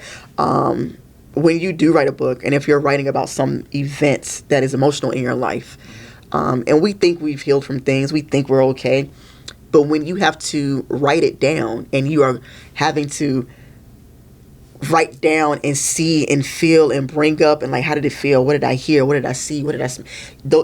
It triggers you. It triggers you. And you will have moments where you will break down. I broke down so bad about my stepfather because I felt so bad, just thinking like we didn't say a whole lot to each other at the time. And, it was, and like some things I regret even to this day, but older now and knowing that, it is what it was. Would I have changed some things? Definitely. Can I? No. So I can't dwell on it. But writing that book, thinking about that time, I was at the computer just bawling my eyes out. So I remember that closure. They had to come get you out of class. Oh yeah, out of my ROTC classroom. Yeah. It was like 9:00 in the morning, but I knew he was gone by the time before I even got on the bus. Because I remember reading. Yep, I knew. You saw him. I saw him that morning, so April 15th. Came and got you out. You knew. What it was. I knew exactly what it was because I was at the bus stop and I just felt like something. I just felt something. And my brother, he asked to stay home that day. Like he knew something was up. He didn't even go to school that day. My mom let him stay home, and he was there when it all happened. And I just remember being at the bus stop like something just happened. And I guess it happened as soon as I guess when I got on the bus to leave, that's when all the emergency services got to that house. So it's like I knew he was gone. And so when my grandmother, my biological father's mom, when she came to pick me up, and it was like I saw her in the office, I was like, "My mom sent you." I was like, "He's gone." So yeah, it was rough. It was rough. But yeah, I only just regret not, being appreciative, because you don't know as a kid like why your parents do the things they do, what they're trying to protect you from, until you get older. And I don't even have any kids, but I understand, I get it, because I see how other parents move with their kids. And I tell my kids that today, like, your parents, it's not because they don't love you, it's because we don't trust other people with you. That's right. That's right. They're protective of you. They want you to be safe at all times. And so you don't understand it now, but you will when you get older. So yeah. And we hoping that they understand. Right. Yeah. Another thing you just mentioned too, right? Like your story, being that you are a lesbian and things like that or whatever. You have a wife, both y'all in the Navy and everything. You got to see the Navy go from this to this. Oh yeah. Right. And just being on the outside looking in. When I retired, it's things that you realize what has changed. Oh my goodness, yeah. So, as someone, like yourself, how was it, when it was a time when it was kind of like you had to be behind the scenes to now it's just so, like welcoming. It's like it's just it's freeing. Yeah, free. You know what I'm saying? Freedom. Oh yeah. I remember when I was going through this whole battle, internal struggle, And it's like, growing up, who do you tell? Nobody. We raised in the church. How dare you? What? I didn't know nobody. Nobody talked about that, so I didn't have nobody I could talk to about that. Now, my cousin Janine, looking back, that girl was out there. She was out there, she was there. You talked about but I didn't know. Yeah. I would give perfect. Right, I didn't know. Some parts of the right, yeah. And so I think about, I was like, I would ask all kind of questions, but then going into the military, my mom was always like, you're gonna ruin your career, you're gonna find out. I'm like, who? And it's stressful because it's a mental health, because you don't have anybody you can trust. That's how me and Ben became really, because he was my first trusted adult who I actually told and came out to. And he was the only one that knew. And so during that time when people are like, hey, bring your spouses, bring your husbands, and it was like, I ain't have one at a time. I ain't, and then when I did get one, it's like, I still didn't want to bring him. Like, Right. It was just, it was very stressful, because you are carrying, you cannot be you, and you're so frustrated, and you're thinking about this, and you're putting on this fake facade, and you're having to lie, and it is so overwhelming, and you don't feel comfortable in your skin because you don't want to be judged, and it is so much. And you're still trying to be successful. You know what I mean? And trying to like make sure and you just can't be who you truly are, and it's sad because once I got to the enterprise, like I was good, like I was out, I was free, I didn't care no more, and being able to be who I am with confidence, like I don't. First of all, I live by 6 F's. And the people that know me that's going to hear this, they're going to know what my 6 F's are, because it's in the book too. But I'm not going to say. Me. So my six. Ain't nobody else listening but me and AP. All right. So my 6 F's: fucking, feeding, financing, family, the 1st and 15th. If you are not an individual, say that one more time. Fucking, feeding, financing, family, the 1st and the 15th. If you are not one of them people in my lives dealing with any of those 6 things, you can kick rocks. I ain't got nothing to prove to you. Yeah. You know what's amazing about that? Some of us don't get that till late in life. Oh yeah. Yeah. And I think I probably hit that when I turned 50. Yeah. And I, retired. It was like, you work so hard to get so why wealthy. Was I even doing all that? It's a wake up. But that's what I said before. Like, we were chasing something. Yep. Because we seen other people have it and seem like success that they have. You like, shoot, that's one. I kind of have respect for him or her. Right. So I want to get there. You don't know how they got there. But we don't know how they got there. And now we just like, we just gotta they're gonna judge regardless. Right. No matter how you say it, how you deliver it, how nice you say it, how evil you say it, it's going to be judged. It's going to be something that's going to be picked apart. Yeah. And that's how sailors are living. Even to this day, some of them are like that, where, even with the kids in the high schools, but the younger generation, they're more accepting. When I tell you, it's like the wild west up in the schools now. You just see all kind of different things, and it's like they're okay, and I love that for them. Be you. Because you didn't have to worry about hiding. We live in a controlled environment. Yes, we did. Your parents controlled you till God knows when. Probably still trying to control you now. Right. But we didn't have that option. So to see it from where, you would have a female that might have had a masculine presenting, appearance, going to a female bathroom and stop. Yeah. Just stop with the nonsense. Yeah. You know what I mean? And so now I'm just like, hey sis, what's up? Hey, how you doing? Like nobody that we were here before, we're gonna be here after, like surprise. Like everybody thought we popped up like Cabbage Patch Kids. Like how the cabbages. Like what? We've been walking this earth for forever. Right. We just ain't never seen any teens. It wasn't none of your business who I was dating or seeing or sleeping with in the bed. And I think it's weird that people have a fixation on who you're sleeping with. That's a little weird. It is, but it's just the nosiness of people just being like, well, I just want to know. For what? I don't get it. It's funny to me, but it's very freeing. I can imagine. Yeah, I had kids on the Enterprise that will always come and talk to me like, how do you do it? I'm like, I'm just who I am. Ain't nobody about to punk me. I don't care. Right. And I guess it kind of changed your life by becoming, hey, I'm coming out saying what I got to say, and it kind of like took that load off of you. Like it did. Now I'm walking. I ain't got to worry about it no more. Somebody knows. Because all I told Ben, he was like, no, you're not.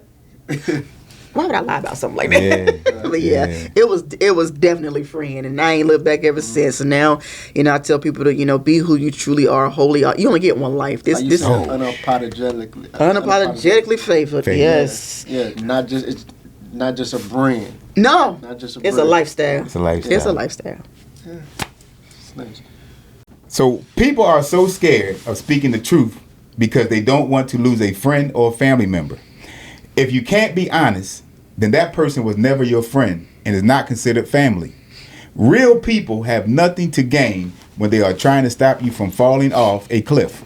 Not only did I conquer all of that I lost, but I was blessed abundantly more. I was able to attend the Senior Enlisted Academy, Class 201 Purple, which is a fantastic leadership course for all E7 through E9 located in Newport, Rhode Island. I also completed 2 associate degrees as well. How you handle any situation in life will always define your character. It is only a failure when you fall and refuse to stand up. Those last 2 sentences were powerful. Oh, yes. Powerful. I live by it every day, and I preach it to my kids. How you handle any situation in life will always define your character. What you feeling like? What were you feeling? Just that. And because I have this thing where I think because like we were talking about my mother earlier and just like what got me to be in the way I seeing how she moves, and you know, you come upon hard times, but are you gonna lay there and cry the victim when somebody's throwing you a rope, throwing you the life ring, or you know, putting out the fire for you? You gonna still lay there and play victim and then blame everybody? You got 2 options, and life can humble you or it can bless you. Like, you know what I mean? Like, and I have a thing with people, and especially nowadays because social media has made it so easy for people to just be a victim all their life and just get attention for it. And it's always somebody else's fault. The same way I was told you got one day to get out your system. After this, you're going to get up and pull it together. I'm still with that. Now, with that being said, though, you know, everybody, it's still a grieving process for everything, no matter how big or small. And your grieving process might not be the same. There's no timeline for that. You know, you can't be like, well, you only cried for like 2 days. I got to cry for 2 days too. No, it's how you handle it. But how are you going to get yourself back up? How are you going to say, you know what? Let me figure out how I can change whatever I need to change so that I'm not in this situation or this circumstance again. Analyze what happened, some self-reflection. What did I do to cause this, or what did I allow somebody to do to me to cause this, or you know, what is it that happened?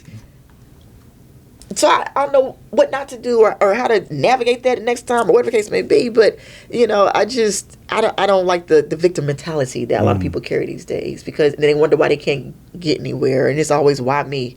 No, you turn your why me into try me. So let me ask you this question. Making a decision to write a book and still be active duty, right? And you so forthcoming and open in the book, you know. Did you have any... How did you get through those reservations? You know, like, was it a point where you're just like, maybe I should wait till after I retire? I ain't never think about that.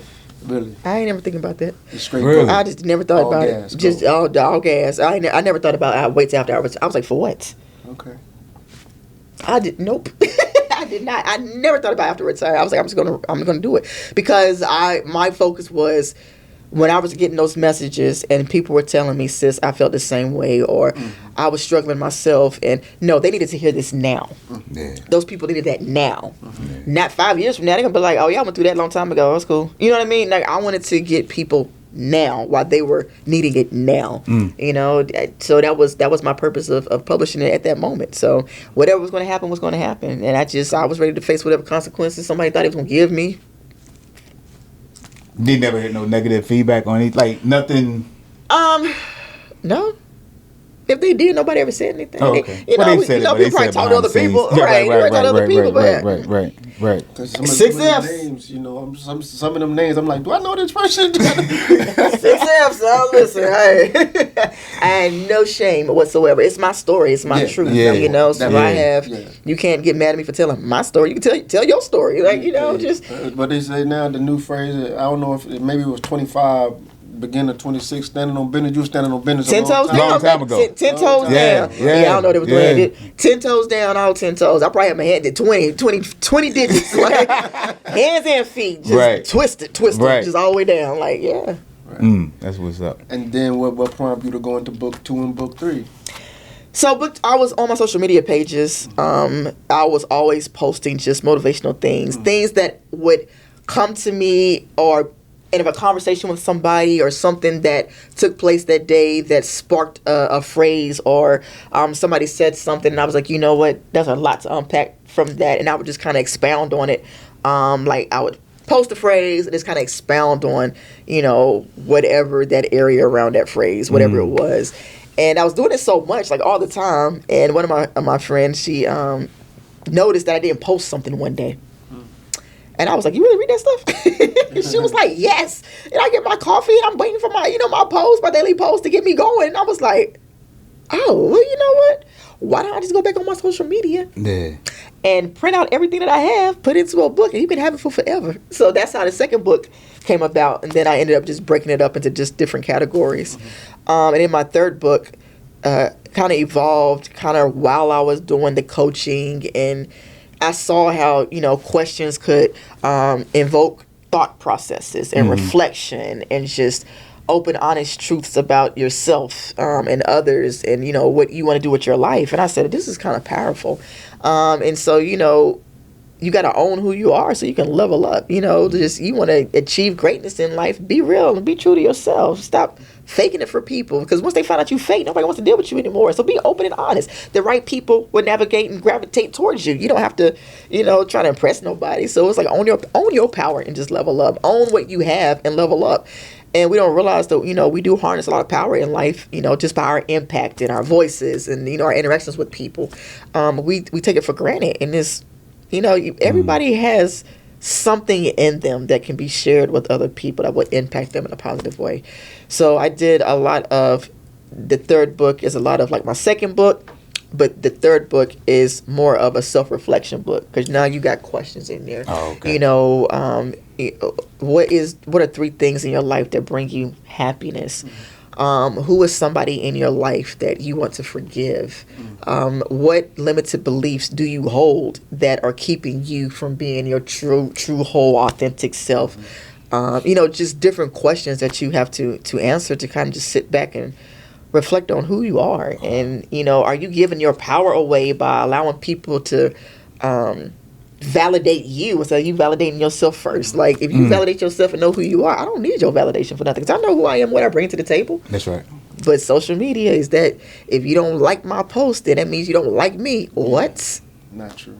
It's crazy. So I'm going to ask you a reflecting question. Okay. Right? It's time of the show your legendary moment. Okay. Right?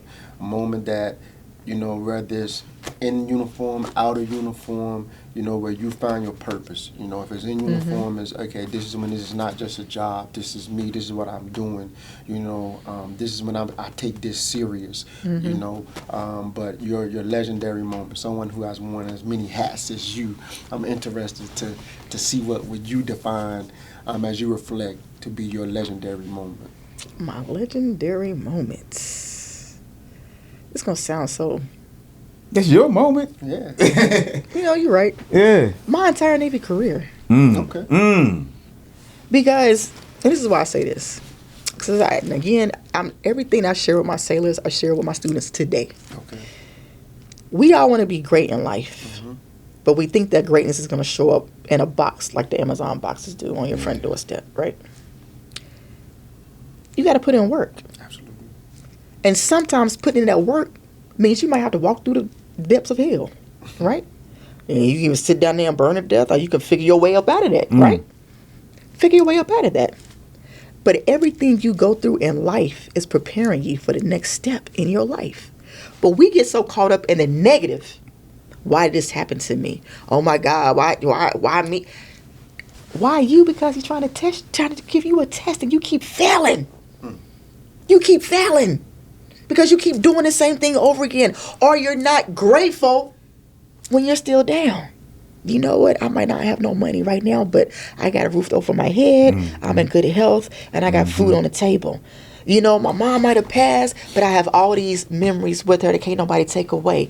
My brother might be in jail, but you know what? His kids are out here killing the game, and I can still talk to him on the phone. There are things that we go through in life. We get so caught up in the negative that we can't see the positive. It may be something positive in there. There might be a lesson. But I promise you, the proctor is always in the room when the test is being given. He is trying to see what you're going to do, how you're going to handle it, because how you handle your situations is going to define your character. And if you cannot handle it at that moment, why am I going to put you on the next level? So when I go through things, when I went through all my tests and trials and tribulations, and I was just, coming out as a lesbian in the military, thinking I'm going to lose my career. When I had this setback, with my PFA failure, when, I was going through the stuff that I was going through at Great Lakes, just things that I went through in my life, because you can't have a message without going through some mess, and you can't have a testimony without passing a test. And all of that has set me up to be able to have conversations like this, to be able to get in front of, hundreds of people giving speeches whenever I do that, to talk to my kids and uplift them, to let them know, like, hey, I've been through the same things you probably been through or are going through. But people, they know you go through it, but sometimes they don't care. They just want to know, how did you get through it? They don't care about what the situation was, but how did you get through it? Right. So the Navy has been altogether my legendary moment, because without the Navy, I wouldn't be sitting right here on this chair with y'all right now. That's what's up. And for 25 years of legendary moments. Mm-hmm. Yeah. Yeah.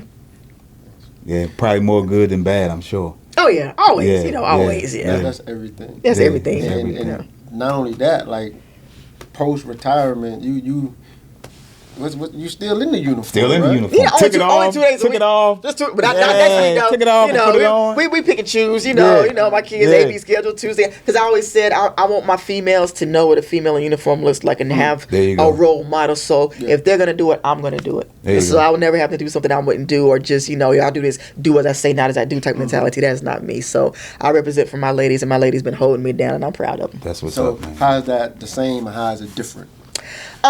It's the same, because the younger female generation, they really want somebody to latch onto. Because who's out here right now? Ain't no more Real World or Different World. Ain't no Cosby Show. Ain't no Family Matters. Ain't no Golden Girls. Nah. There's nothing Yeah. out here for them. Sexy Red, Cardi B. I mean, everybody twerking and baby hairs. Like they don't have somebody that's like, hey, you know what? I can show up every day. I can lean back be laid back all day long, but I can also sit up real quick on you too. So don't get it twisted. Like, they don't have that right now. Everybody just sitting up quick, wanting to, shoot and fight and everything. You can keep it classy and keep it cute, and still turn up when need to be, and they know that about me. And so, with them, I don't want them to feel like, the military, it's a man's work. No, you can still come out and be successful All day. And so right now with our athletics team, and my commander, he told me, he said, this is the first time we have ever had females doing more sit-ups than the males. We got females doing over 300 sit-ups. That's good. That's good.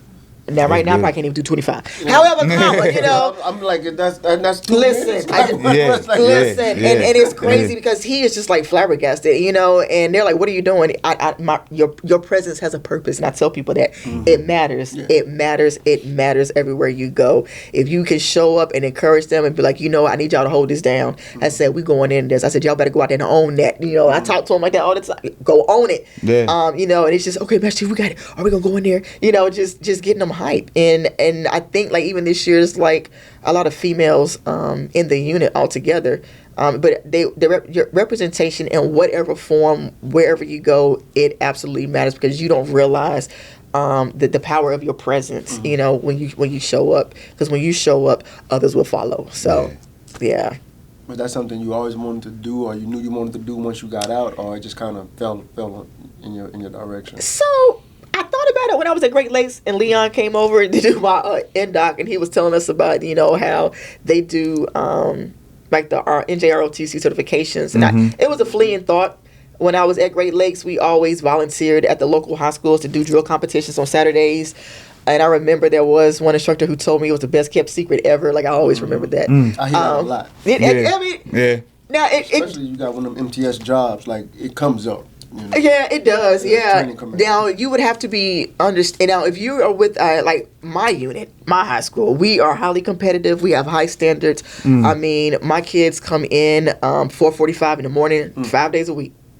5 days a week. Really? These kids come. They locked and loaded. They come. They be in the parking lot before I get there, ready for drill practice, ready for athletics practice, ready for academics practice.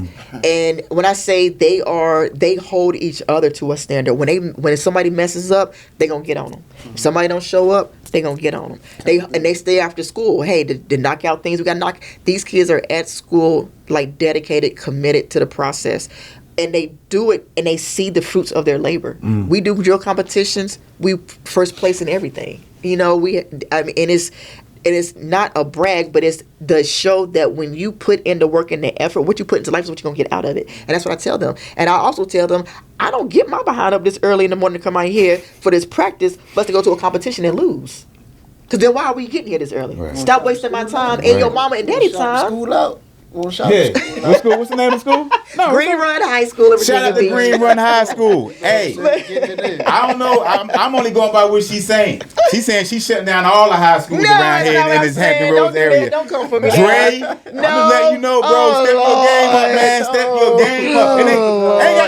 I ain't got no dog in the fight. You know what? I'm just saying. You gonna have Corey coming out the woodworks. Kim gonna be on my head. You know I ain't messing with y'all. Wake up, bless up, turn up.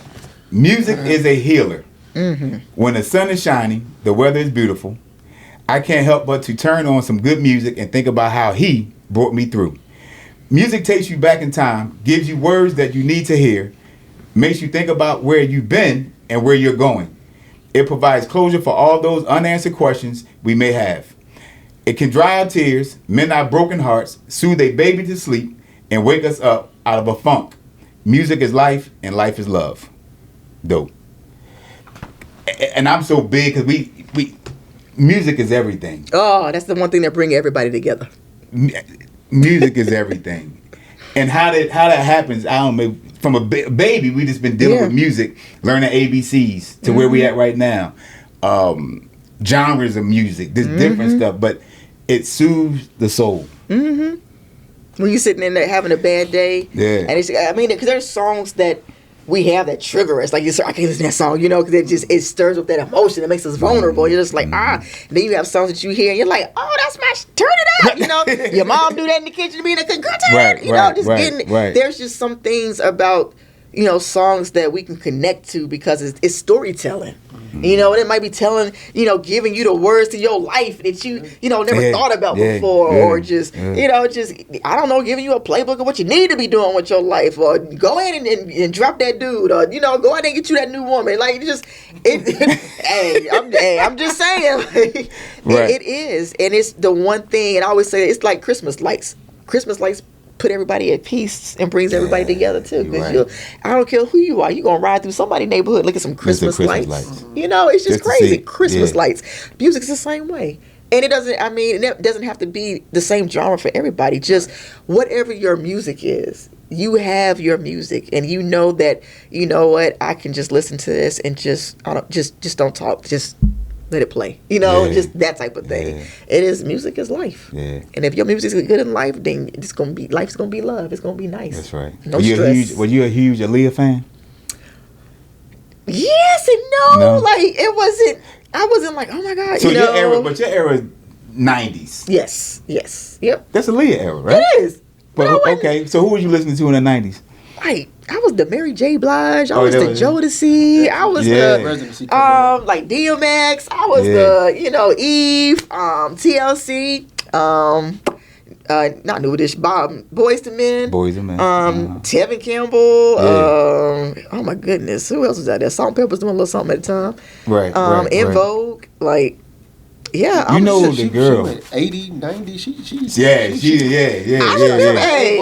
Vogue, Because one of the girls in Vogue, this guy was living in a car Dawn for 3 Richardson, years. But they said it was a whole thing behind it. Like, she just been doing her own thing, and she departed that group like a long time ago. But I just. That's sad though. If that's true, I don't know. Because I'm one of those people. I'd be like, I don't be reading about other people's drama because that's just it popped up. I'm like, wow. Right. But the other members, the group was great. Oh yeah, they still are, and she still has talent. Like, her talent never left her, but it's just sad that when you see phenomenal groups like that just break apart, and you're just like, Jodeci and Drew Hill, all of them being able to be together still to this day. Still. Stop and tell me what you want. Right. Come on now. Come on now. Y'all still getting it? What? 20 years later, I know them niggas be killing after them shows. Jodeci, I went and saw them live when New Edition came up here. New Edition. Listen. Hit them steps. Listen. Them steps. You better do me, baby. That's good music, though. That's our good music. I'm telling you. And then it's funny because the kids today, they'll hear like remixes of things, or like, somebody will use that song for another song. This is first time. That's a remake. That's a remix. Yeah. And we were like that too. And that's what our parents. Our parents' music, especially with hip hop. You like, oh my gosh. They're like, that's not how that song goes. I'm like, you hear the intro, like, that's my song. It's like 21 Savage. Come on, you like. What did you do to the song? You get so mad. Yeah. 21. You just instantly get mad. Like, y'all ruined the song. Now I know how my mama felt. Y'all ruined the song. That's right. But then we end up liking it eventually, so. Yeah, we do. Right, because it's the melody. hook. The beat and the hook. But you just mad because it fools you. You just got mad because you got. You're like, oh, man, ain't the song making you mad. Like, but yeah, the music era, this generation is just. But they got their own music. That's cool. The same way we did. And I say that because my mom and them, like, looking at rap music like, what you listening to that for? But now, she'll listen to something. You know, it has to be like one of them radio catchy type right things. Like, like they got like a good beat or hook. Right. Like she probably stopped listening to like something like Nelly back in the day, like something like my mom was Ludacris. That man, my mom was all about Ludacris. Lord have mercy. She that man fine as I don't know what. So let me ask you this: talking about music and stuff. Was you like a DJ or something? Because on your YouTube, you know, I was checking out your YouTubes. And you jump in with a little motivation, and then you take your breaks. That was my the recordings from my 7:30 AM show on iHeartRadio. Okay. Oh. That was and with that, when they give you the instructions on, how to pre-record, because I would pre-record all my shows at home. Mm-hmm. We had like a Google Drive, if you will, to upload our segments. So you had to do 3 segments: your intro, your main segment, your outro. But they made us write down a list of artists that we liked. Okay. Along with what song do you want as your like your theme song for your show. And so I did Mary Mary's oh my goodness, I can't think of it right now, but it was a Mary Mary song. Okay. And so they would always take songs for those artists, and so that was like my 30-minute segment. So it was like a radio show, but my songs were in there too. So I uploaded them to my YouTube, so they're on my YouTube. So you can hear like the radio shows and stuff too. That's what it sound like. Oh, that's what it was. So the producers did it. I don't know how they did it. Yeah, but it was like she was DJing. Yeah, no, I wasn't doing it. I'm like, okay. DJ unapologetically favorite. Yeah, they would. I would just send them my recordings, and then they would mix everything else together, and they would send me back like the final edited copy, and so that's what I know would play on that Saturday when it was time for my show to air. I had to send my stuff in by like Tuesday or Wednesday of that week for it to air on that Saturday. But I would normally like send in like a whole month's worth at one time and just be done for the month. I thought about revisiting that too, going back to doing that too. I enjoyed it. I don't know why I stopped all that. But yeah, that's what that was. Okay. I don't know how to DJ. I don't know. I was Eric karaoke to death. So retirement, a lot of people deal with it in a lot of bad ways. I should say that. Yes. And because we never done it before. Correct. It's something new for us. And it's out of our control. It's out of our control. Yeah. We transitioned from one command to one state to out of the country. We did all that with ease to a degree. Right. But retirement is something we never done. So how did that look for you the day after? Or I say 6 months leading up to your last day in the Navy? I would say for me, I might be a unicorn. Because when I was doing the My Navy coaching, when I finally received orders to onboard with Navy Talent Management and Navy Personnel Command, I was working from home in Chesapeake. So I did not have that military structure, so to speak, where I was putting on my uniform every day, going to the base every day, leading petty officers every day, answering to my demo every day. I didn't have any of that. I was at home in my pajamas with my coffee cup, hitting them teams meetings, doing reports, doing my little quad PowerPoints and stuff, sitting in meetings, just working on handbooks and trainings and facilitation guides and upcoming workshops. And so for me, I was slowly detaching from the Navy without really realizing it, if that makes sense. I didn't have to Navy unless I was going out to do a workshop or I was traveling with the career development symposium everywhere. But other than that, I was not in my uniform. So for me, when it was time to go, when I tell you I was so ready, it wasn't even fun. And only because of things that transpired, towards the end with the My Navy coaching stuff, the leadership, not everybody, but just some of the leadership there. I was ready. And we always hear and we tell other people, you will know when you are ready. Yeah. And they'll be like, what does that feel like? What does that mean? Or we don't know how to explain it. Yeah. It's just like, you will know. And so I think for me, I just knew. My relief, Kenyatta Brown, he was there at CMC. He was up at Newport, Rhode Island, Inlet for a while doing the coaching up there. And he was my relief, and he had already been on board since like October 2023. And he already knew what coaching was already doing all of that stuff, but just didn't know what we were doing with it. Right. So, but he was a quick, I had no worries. And so I remember in March of 2024, I was like, you know what? I'm good. Had a falling out with one of my officers, and I said, you know what? I'm not doing this with you. I'm not. Sis, you got it. You know what? I said I owe like two things for Kenyatta. I said, I'm gonna do this 5-day master coaching course. I'm gonna do this student guide. I'm gonna do this facilitators guide. That's what I owe you. And I remember I drafted up a whole email to my admiral, and I laid out, this is what we have completed. This is what we have coming up. This is what I owe. This is how much I got to do, and when I'm gonna have it done by. Next email. I want to take leave, and this is how I'm going to do it. April 1st, I'm going on 30 days of leave. In May, I'm starting Skill Bridge. In June, I'm going on house hunting and job hunting. In July, I'm going on terminal. He had a couple of little questions, and that was it. Man. And March of 2024, that was it. That was it. You see, it's funny when you say, you will know when it's your time, right? Because that's different for everybody. It is. And I'm gonna say this, hope nobody don't hit me up, beat me up for it, but it's easy for me to accept that and hear that from people who had certain type of careers, right? And you understand that when when she said it, you understood. Yeah, easy, because it's just like, oh, they tired, like they tired. I get it. It still got something left in the tank. Yeah. But I'm cool where I'm at with this. But then there's ones that you like. I'm gonna stop there. You ain't done nothing.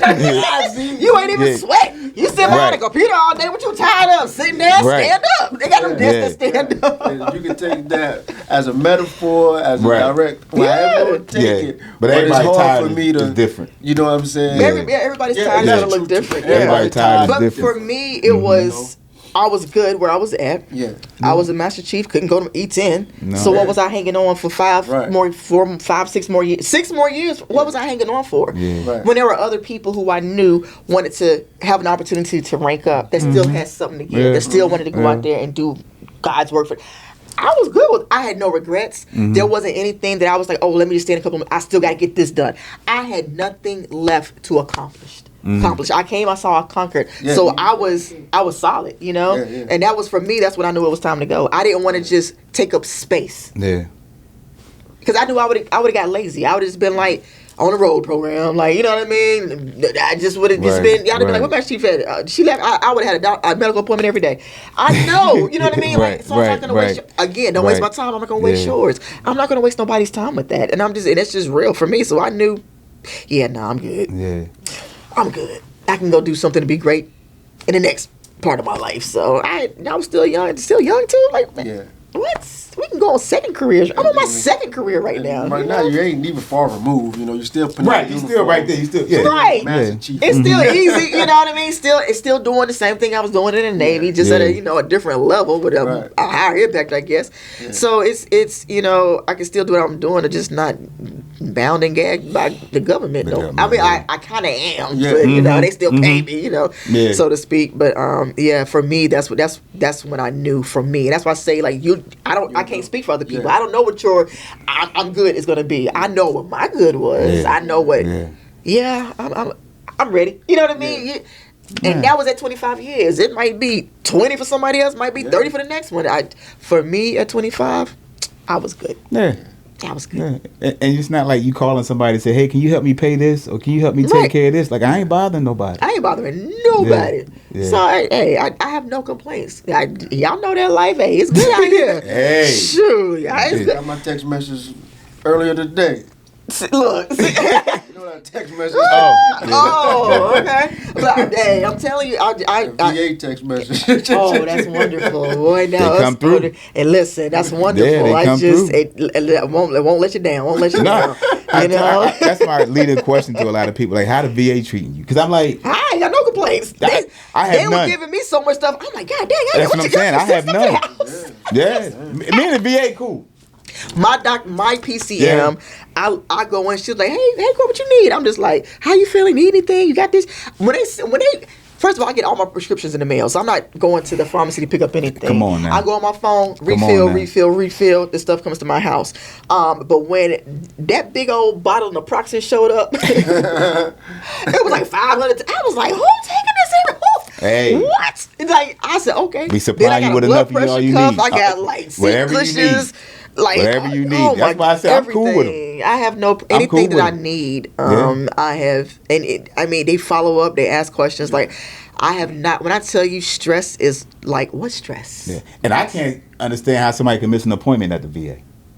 Them jokers that email you, send you a letter in the mail, message, call you, text, all of that. And I mean, not just once. They're gonna call you a couple of times to make sure. Like, I don't know. They just, I don't know at that point. Yeah. You go into your app, the app will tell you, the VA app will tell you, hey, you have upcoming appointments. Like, it's going to be in there. As soon as you make that appointment for 6 months from now, it's going to be in there today, 6 months from now. Like, you can't miss it. So, yeah, it's. I think for people, though, it's just the fear of the unknown because, again, being in the military, we know what to expect. We know we're going to transfer. We know how that works out. That's easy. We know who to call. Yeah. We know household goods. We know the safety nets.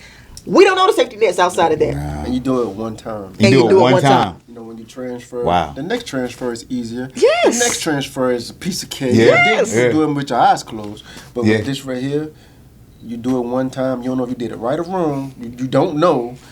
And it's just like it's over.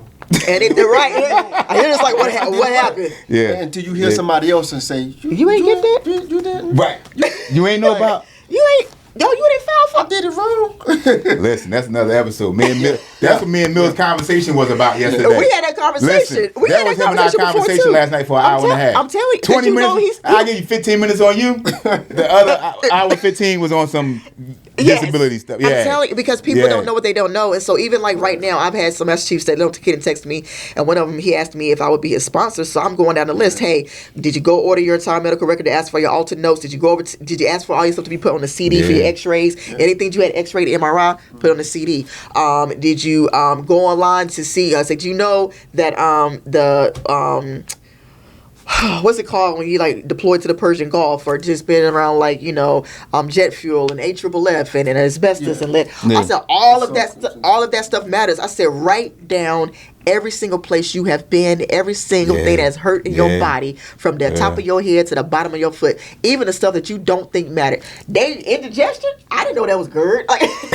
and see too, and it ain't just about your disability. Right. It's bigger than it's more than it's so much more. Right. People get so caught up in that conversation. True. That's That the is so starter. true. It's the starter, but it's so much more. Yeah. So much more. So I don't want to make y'all.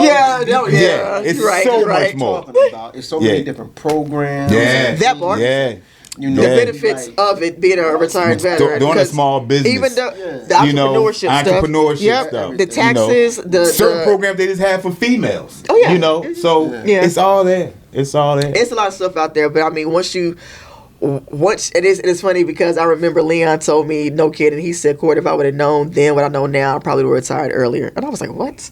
Yeah. But I get it now. You know what I mean? I don't know if I would have retired earlier. But you would have never, it's easy to say. But you can't say that because you didn't know. You wouldn't have known. You wouldn't know. That's why it's always hindsight. I was 2020. I was waiting. I just know right. You had an option. It's your option now. It's not nobody. Can't nobody. It's your option. Yeah. But it's just different for everybody. And it's just it's a hard thing to do when you like. For me, I didn't really work up to my last day. But for those that work up until their very very last day, I really do believe that transition is harder because you don't have a time to decompress. You go just cold turkey stop. You didn't have a time to kind of wean off or kind of separate yourself. You go from put on the uniform, showing up today, and it's tomorrow, and that's it. That's it. And it's like, oh crap, like it's a culture shock. You know what I mean? Like for real. it's like, what do you do with that? And I think those individuals are the ones that really, really have a hard time. But again, I feel like I was a unicorn. Like I was blessed because I was for 2 years kind of disassociating. Right. I understand. From the Navy. And so I never forget, I had 2 retired Master Chief friends of mine tell me, they're like, oh, you just wait. You're going to have a meltdown. It's going to hit you hard. It's going to hit you. Yeah, I'm still waiting for mine. Yeah, like it's different, Fred. And it might not even be that meltdown. It might just be like you up at 2 a.m. and trying to figure out like, why am I up right now? That happens regardless. Yeah, like I said, that's probably the worst thing I have. Like this waking up 2 or 3. That's what I'm talking about. Today, 2:41 this morning. I was up. So he put on his red jersey when he wake up. I do it to my, With your pajama bottoms and your house shoes and your red jersey. Hey, whatever makes you feel like you're still a part of something, just gives you purpose in life. Put my, my cranial on. We're not doing I'm that. ready for war. I'm ready for war. Oh my, they're gonna call you back. You better. But yeah, it's cool though. But retirement it's great. And if you have good people, solid people in your corner that you can really lean on to kind of help you guide, or you can bounce questions off of. I say do it. And as for retirees and veterans, we should not be gatekeeping anything. It's not like ain't nobody after us gonna retire. That's stupid. Like if you know somebody retiring or they have questions, answer their questions. Or and if you're getting ready to retire, you got somebody that's reach out and ask them, hey, because you don't know what you don't know. And there's so many resources out here, like the Hampton Roads Veteran Employment Center over by Military Circle Mall. That's a free service for veterans and their families and their spouses. Like they have money for kids to go to schools for like HVAC and X-ray and all kind of things. Nobody knows about that. Right. You can also go over there and schedule your VA disability stuff over there. You can go over there and go to resume writing workshops and job searches and things like that. So there's so many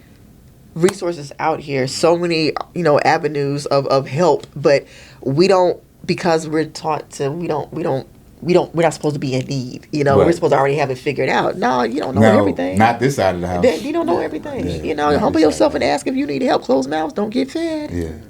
I'm gonna get one last question. The Navy just didn't change your life. It did what? God dang. Yeah, we got you. What did the Navy do to change my life? I would just say like stacked it. It stacked it. Every trial, tribulation, every setback, every comeback, every win, every loss, it kept stacking and stacking and stacking and stacking and stacking. And I think I'm like at, Maslow's hierarchy of needs, that self-actualization and tippy top of that little triangle. I think I'm at that tippy top right now. Where there you go. I'm cool, calm, collective. I don't 6 Fs. Listen. 6 Fs. 6 Fs come in it. Listen. Can we get them 6 Fs one last time? Fucking, feeding, financing, family, the 1st and the 15th. If you're not dealing with one of them 6 things in my life, you are irrelevant. But we retired, so we still do the 1st and the 15th. Now I just do the 1st now. Now my job, they do the 30th and the 15th. It's still the 1st and the 15th for me though. It's the first, the 15th, and the 30th. Yeah. I'm gonna do 5 of the 6. 5 of the 6. Yeah, but it still works. Yeah, it's the Navy stacked my life for success and for blessings to reign. Yeah. I just want to say thank you again for doing this. Conversation was beautiful. Well, thank you. Beautiful. And keep going, doing your thing. You got our support. I appreciate it. You got without question. Yeah, without a doubt. So I know how it is. When you retire, those people, some of them still there, some of them aren't. Mm-hmm. So we got to still stick together and help one another out. So again, thank you, and I appreciate you, and continue to do your thing with those kids out in Green Run. So they definitely going to be. Hey, it's certain sailors that are going to remember you regardless, but them young them young JRTC students going to remember you as well. So thank you again, and I appreciate you. Yes, most definitely. Thank y'all for having me. And again, much success. You already know what success looks like in a uniform. Mm-hmm. Seems like you're doing the same thing out of uniform. We can keep going on and on with this conversation. Yeah, right. Yeah. What a way to get back in the saddle of things and what we do here. Like Ty said, appreciate you stopping by, spending some time with us. Where can they find you at, order books? Yes, definitely. You can check out my website at unapologeticallyfavorite.net. And you can also just Google Courtney A. Cottrell, and all of my interviews, all of my books will show up. They're on Amazon, Barnes & Nobles, Books A Million. Oh my goodness, just Google it. I promise you, you will find it. Also on YouTube, I'm on YouTube channel, Unapologetically Favorite. You will find all of my podcast and radio shows as well. And also, the audiobook is on YouTube as well, Unapologetically Favorite. So, Okay. yes. At ease. Peace.